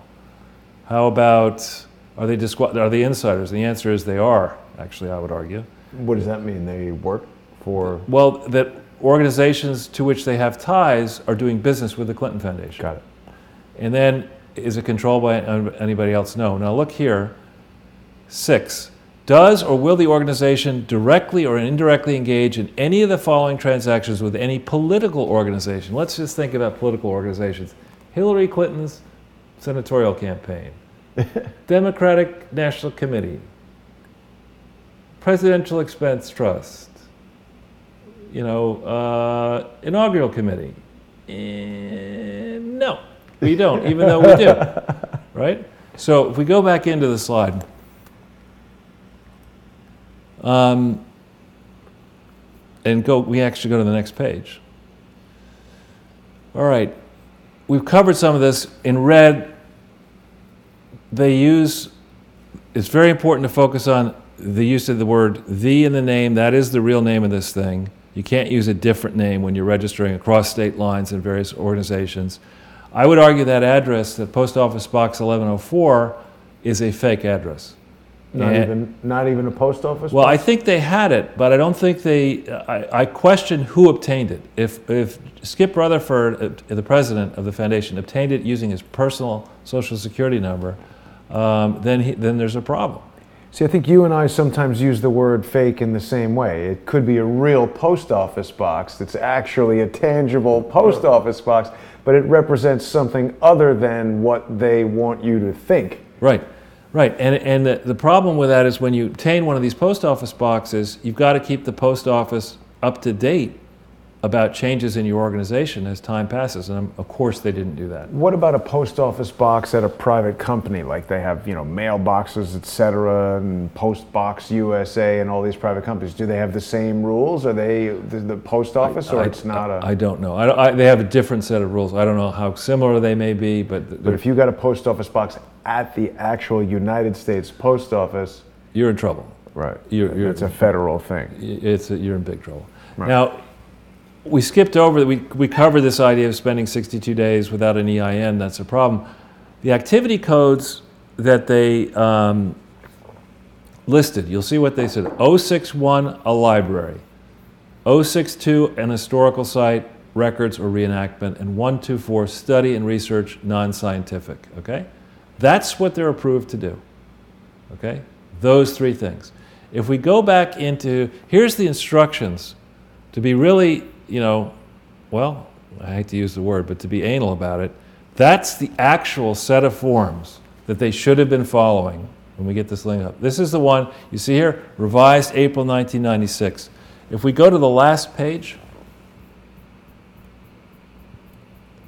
these are all the instructions. They're very lengthy. We get to the, there you go. These are, if you make it smaller actually, a little bit. These are all of the activity codes they could have picked. They had to pick three, okay? They picked 6.1, library, 6.2, historical site, and 124, which is a little bit further down, 124, study and research, non-scientific, right? Now, is climate change scientific or non-scientific? I suppose it's a bigger... Studying it would be scientific. Right, well, so you can't do climate change here. You can't do fighting HIV and AIDS with these codes, right? You can't look at code 910. What does that say? A domestic organization with activities outside the United States. Did they check that code? I'm going to say probably no. No, 061, 062, 124. Those are the codes they picked. So right? They didn't pick international. They don't know the code. So they knowingly selected the right to do a library, records, and study non-scientific. What's the code for mini golf? I don't know. But these are activities that are permitted by a charity. Right? Yeah. Mutual ditch irrigation, telephone, electric company, or like organization. Is that a real thing? What's a mutual ditch? It's a common ditch. Our mutual ditch. Perhaps we should start the Charles Ortel Common Ditch Foundation. Throw your money in the ditch. That's right. Oh, man. That's pretty funny, Charles. So, there are a lot, people say there aren't records, there are a lot of records. Now, we haven't found proof. The first place where they should have filed for state tax exemption is in Arkansas, right? You get rights from the federal, the IRS to be exempt from federal taxes. If you want to be exempt from Arkansas's taxes, and at the time I want to say their corporate income tax was 6%, they have other taxes, you got to file for Arkansas tax exemption. So, Mr. Rosenstein and the team and FBI, whatever, you're looking at this back in 2001, you say, all right, I'm going to ask the foundation for their records.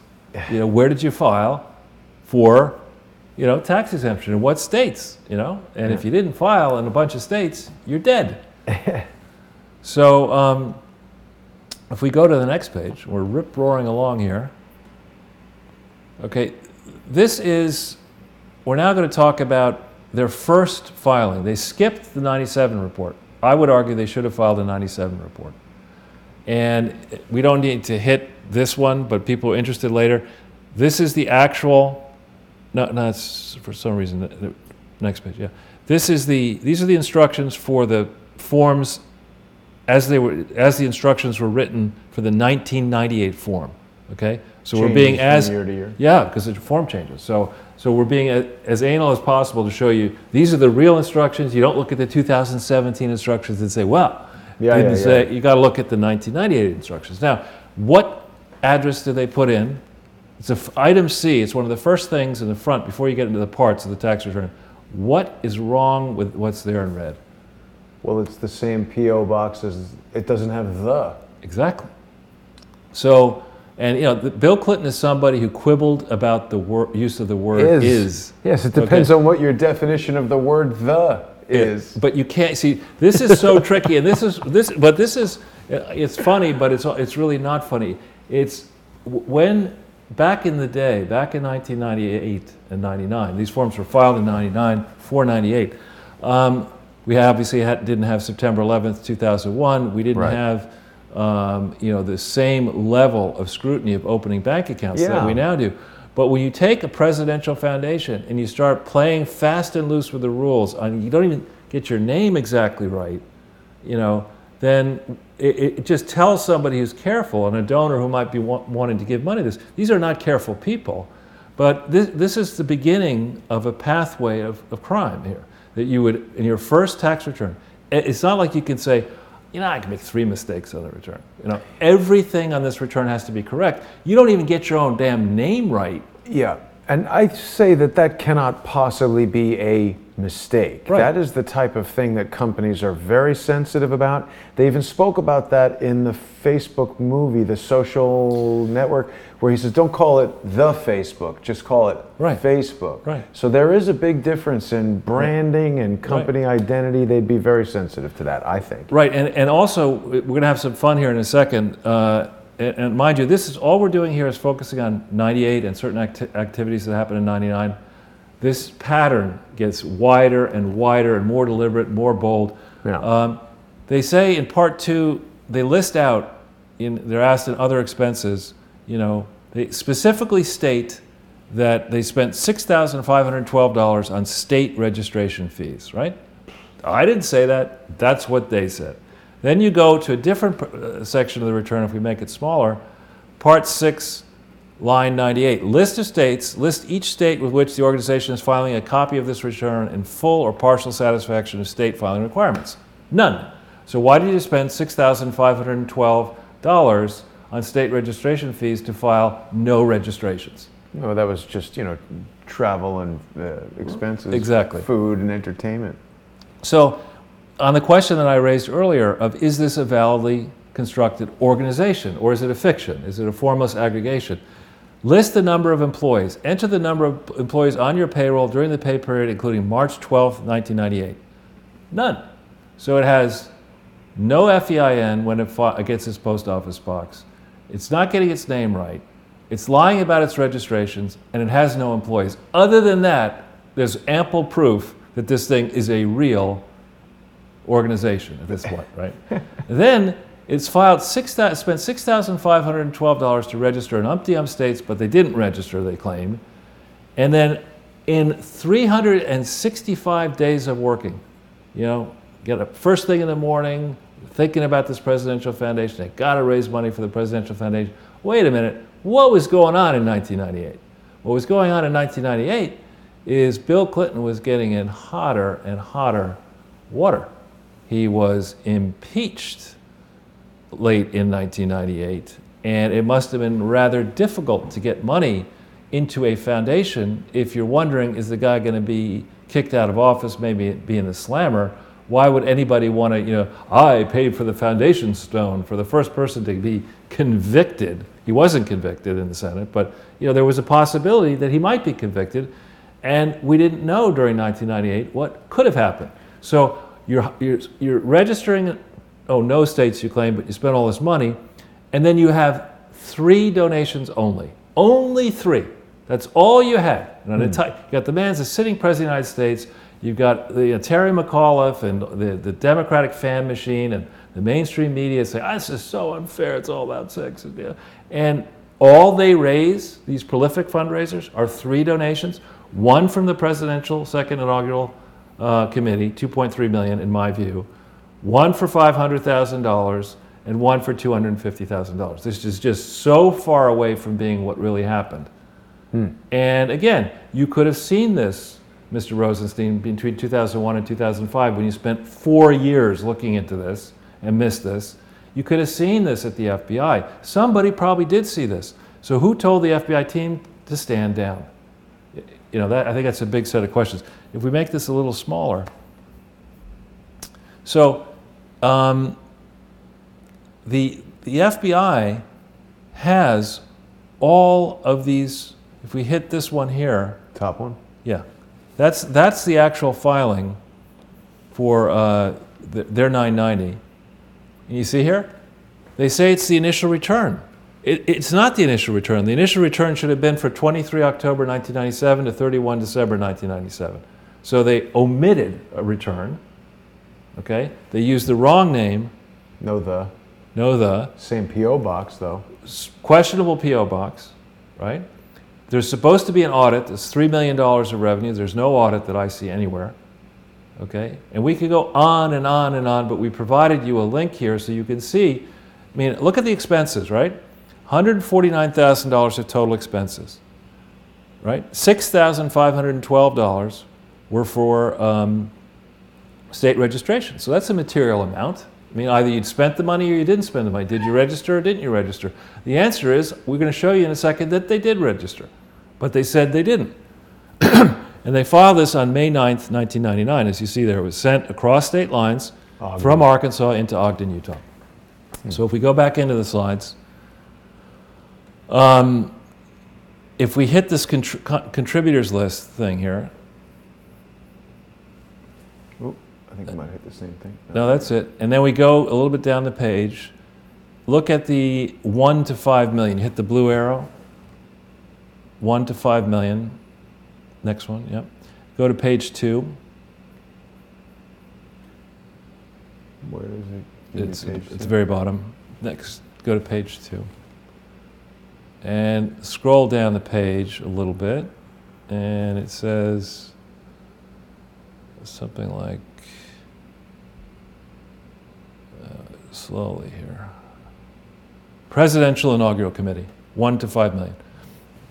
And if we think about it, if this is correct, right, and the Presidential Inaugural Committee gave 1 to 5 million, that means it couldn't have given 250,000, it couldn't have given 500,000, it had to be the $2.3 million donor, if this is correct. Now, saying that something out of the Clinton Foundation is correct is not the safest assumption to make in the world, but I think this is a slam dunk.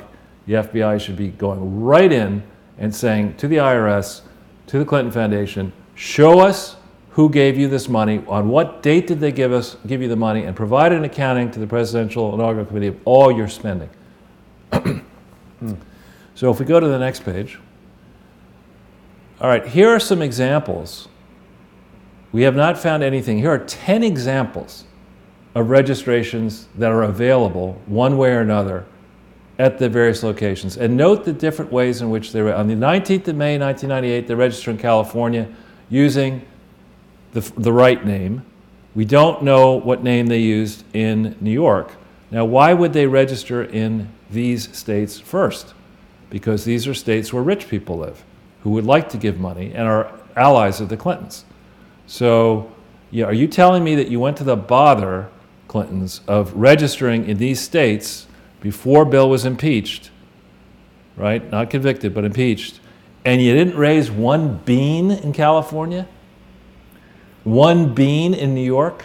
Charles, was he impeached for lying about the Monica Lewinsky thing? He was impeached for lying under oath and obstructing justice. Now, the simple way to think about impeachment, I'm told by lawyers, impeaching is the equivalent of being indicted. Doesn't mean you're guilty of the crime. It means that people have thought about it and said, on the balance of, the evidence, the weight of the evidence, this is something that looks to us like a crime could have been convicted, could have happened, and we need to now go ahead and challenge it. But it was lying under oath about Monica? No, it was lying under oath for various reasons. I don't know about if it was just Monica. But the point is, it's not like you can lie. There's nothing in the law that says, well, if it's embarrassing, you can lie about it. Right. If it's a sexual matter, of course you can. Everybody lies about that. Somebody once told me, I lied to you because I thought the truth would upset you. And I was like, I think that's the reason they invented lying, so that doesn't really work as an excuse. So then you look here in these other things. You have on the 28th of July in Minnesota, they send a registration across state lines into Minnesota, and they say the name of it is the William J. Clinton Presidential Foundation. And here's the kicker. In Minnesota, and I think in Michigan, which for some reason I don't have Michigan up as another state. We need to get Michigan in here. So there are 11 states. Both in Minnesota and in Michigan, they claim the reason we're not providing you information about the previous year, 1997, is because we thought the truth would upset you. Yeah, is because we didn't exist in 97. Right. That's what they say. The same Skip Rutherford, the second dean of the Clinton School of Public Service, he says the IRS, we existed from October 23, 1997. He then says to Minnesota, actually, we didn't exist in 1997. And Pryor, I think David Pryor signs a similar thing. And you notice they use this Hawthorne Road address, which is Skip Rutherford's home address, for all these other filings. Really? So you have... Why do they do that? Well, I think what they were trying to do here is to get as many different bank accounts as possible. And to have people send money various places, and then, if you've got a friendly banker and you've got this big stack of checks you want to cash and put it into an account, a checking account that's not costing the bank, is actually earning the bank money. A local bank in Arkansas, if there were a crooked one in Arkansas, there are crooked ones in New York, I'm sure there are crooked ones in everywhere. Branch manager says, you know what, this is a pretty good deal. I've got all this money coming in here. It's going to go into a checking account. We don't have to pay anything. We can take this money and lend it out. Can I ask you something, Charles? Would you say that the work that you're doing day to day, studying the frauds of the Clintons and all that, is substantially different than the work that you did in your Wall Street career? Well, it was problem solving. I mean, it's a lot more. But that's what I'm getting at. It's different, but yet your approach is the same, your techniques are the same, your diligence in doing the work. You probably use a lot of the same techniques to do. You're not investing anything here, you're not buying companies here. I'm certainly not investing in But I'm this. saying your process is very similar, even though what you're doing is substantially different. And what I'm getting at is, we see fake addresses, fake P.O. boxes, changing names. This is the same exact technique that's being used by the people who don't want this information to get out to attack online. They change names, They use false identities, fake information. It's the same. Right. It's exactly right, Jason. And so, but this is, there are various fraud warning sites at the FBI and elsewhere, state attorneys general, and they all talk about this kind of stuff. You see a foundation that is using slightly similar names that sound good, presidential, Clinton, and it's, this is pretty interesting here. And you notice they're registering in states, with the exception of South Carolina and Ohio and New Hampshire. Well, many of these states are big Democratic leaning states. So they needed to raise money like crazy. Why did they need to raise money in 1998? Because they had huge legal bills in connection with many things, but especially then including impeachment. Who was defending the Clintons in the bill in the impeachment process? Williams and Connolly, which is the very law firm. Gregory Craig? Gregory Craig? I don't know if he might have been involved, actually, yeah. But What's the name of the law firm? Williams and Connolly. It was David Kendall. Gregory Craig, I think, was a personal lawyer on a different matter. But stay on Williams and Connolly for a second, because Williams and Connolly are the people to whom the Clintons were in major league debt. They're the people, the law firm, that do this filing to create this tax-exempt organization on December 23, 1997. 2 out of the 3 signatures on those forms are Williams and Connolly. Well, it says here, I'm sorry to interrupt you, but this is important because this crosses over into Mr. Wilfred's story. It says right here, Gregory Craig is a former attorney at the law firm of Williams and Connolly. So again, we see how birds of a fraudulent feather seem to flock together. And nest together. And that's why they don't want Harmon Wilfred to tell you his story that is backed by incredibly compelling evidence and firsthand testimony and letters from these people. Gregory Craig, you're a very bad dude. You shouldn't be that dude. Should not. Don't be that dude. Anyway, sorry, Charles. That's all right. Had to bring that up. It's good. It's good. So we don't yet know exactly what was claimed on the state forms. We don't yet know in New York and in Oklahoma, but we have all these other state forms. And we have, for many of these states, multiple additional state forms. What you have to do in many states when you register is you have to say, what is your real name? And list every other name that you might use, and list every other branch, chapter, affiliate, or office. You're supposed to do all that. And of course, they don't do that. That's how the Clintons roll. Laws are for little people. Yeah. You know, and here we don't need no stinking laws. Yeah. So if we go to this New York State link here, that one, yeah. Mr. Schneiderman does us the good grace of providing links to the regulations. If you hit the middle one. I do love this charitiesnys.com website. Look, 36 pages of regulations, just in New York State. Wow. Okay? And of course they didn't follow any of them. That's almost as long as Robert David Steele's amended complaint. So I guess he could read that many pages if he chose to, but he doesn't. There you go. So we go back into the slide. People tell me that... button again. What? Sorry. Sometimes I try to switch to the slides and I hit the wrong button. I'll bring it right back. Okay. There's the slides.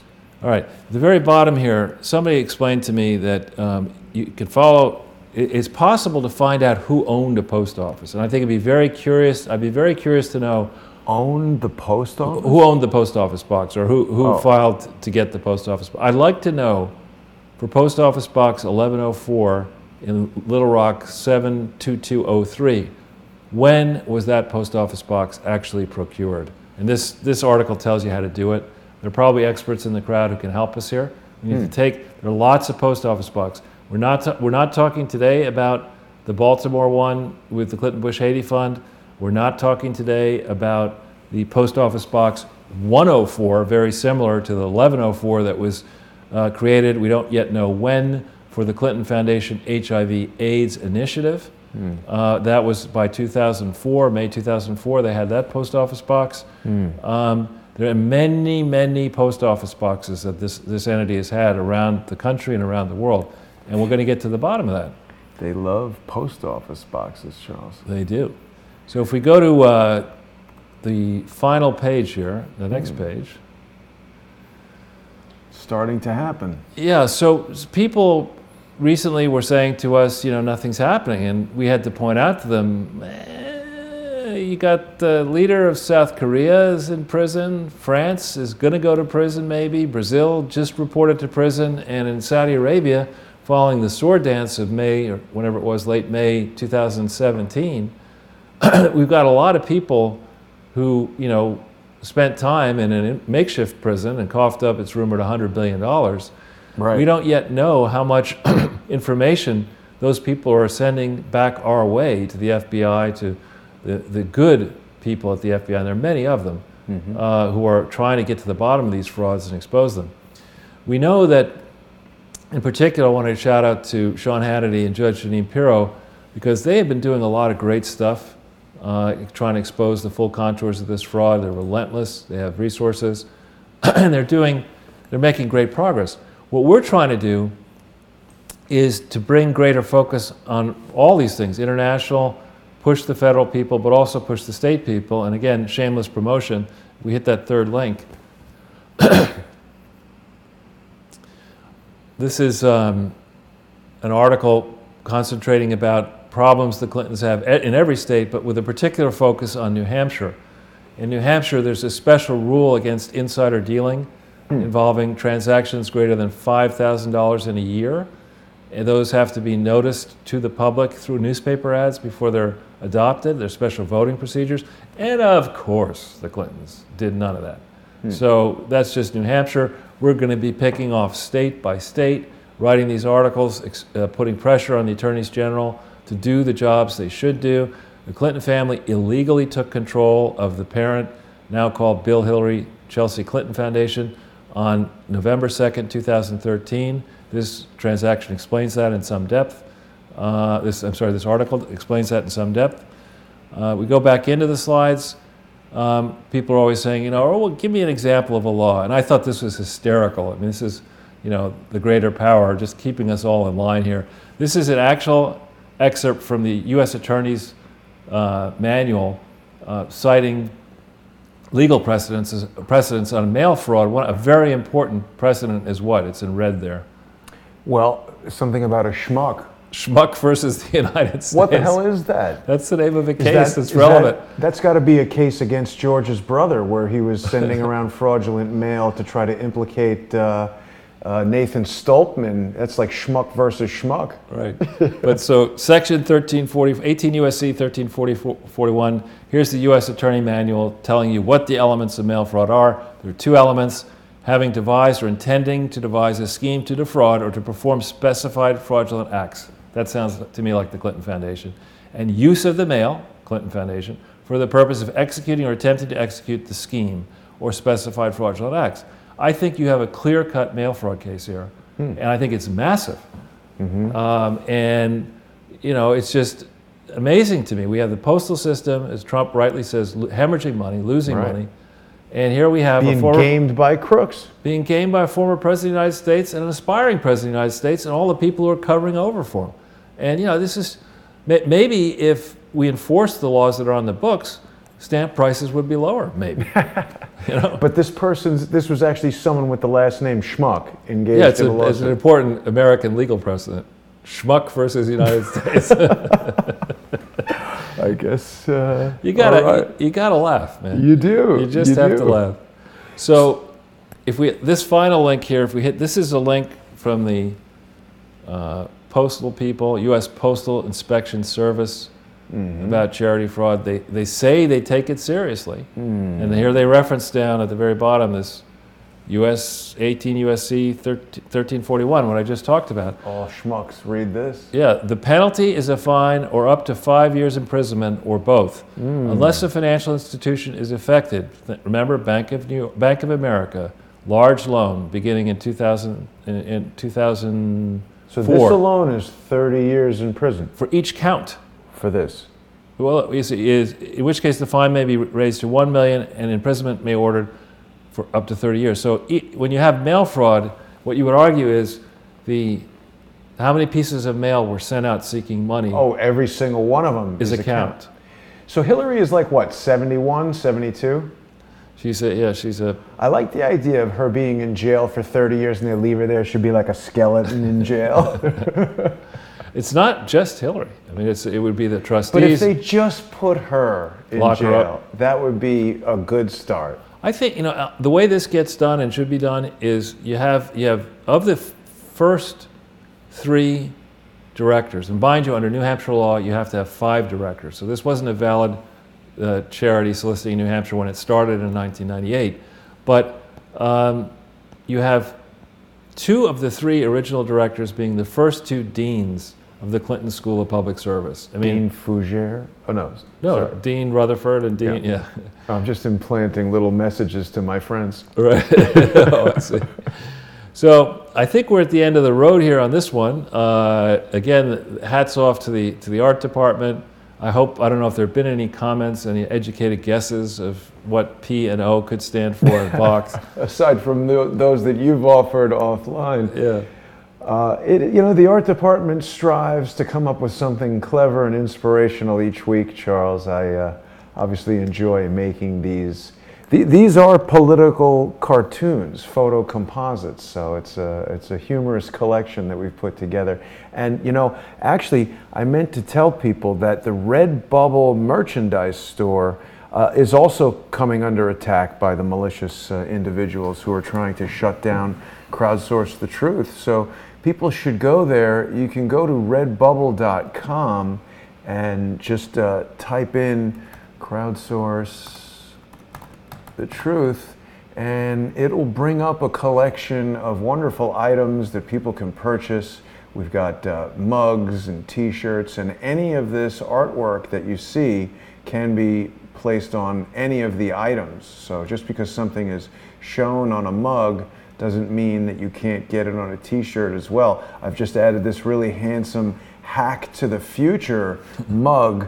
Quinn and I, of course, talking about some of the bizarre technology that some of these characters we investigate are having patents on or trying to create. And of course, sometimes Quinn states things in a kind of symbolic or fantastic kind of a way to get people's attention, and sometimes Quinn is trying to evoke a response from artificial intelligence entities around and things like that. So you really need to watch those videos to understand what Quinn is talking about. And of course, it's important that people remember, if they're seeing this video right now, either on periscope.tv/CS The Truth, or if they're seeing it on gab.ai, or if they're seeing it on Facebook at the Crowdsource the Truth Facebook group, or if they're in Russia, Privyet, Kagdila, on the VK social media network on vk.com.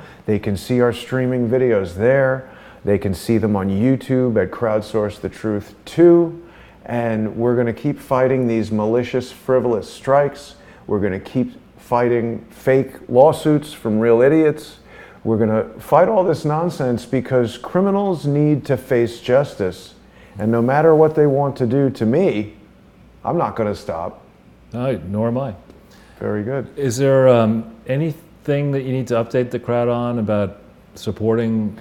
Well, people can go to patreon.com/crowdsource the truth and become monthly sponsors. Of course, we never monetize through advertising on YouTube or Google for precisely this reason, because I think that if Crowdsource the Truth had become financially dependent on YouTube, a system that Google has allowed to become so vulnerable, to have so many of these exploitable weaknesses that hackers can, and they are hackers, even if they aren't violating the security protocols of a computer network, they are finding the weakest spot to exploit to game the system. And what YouTube really needs to do is to shore up those weak points.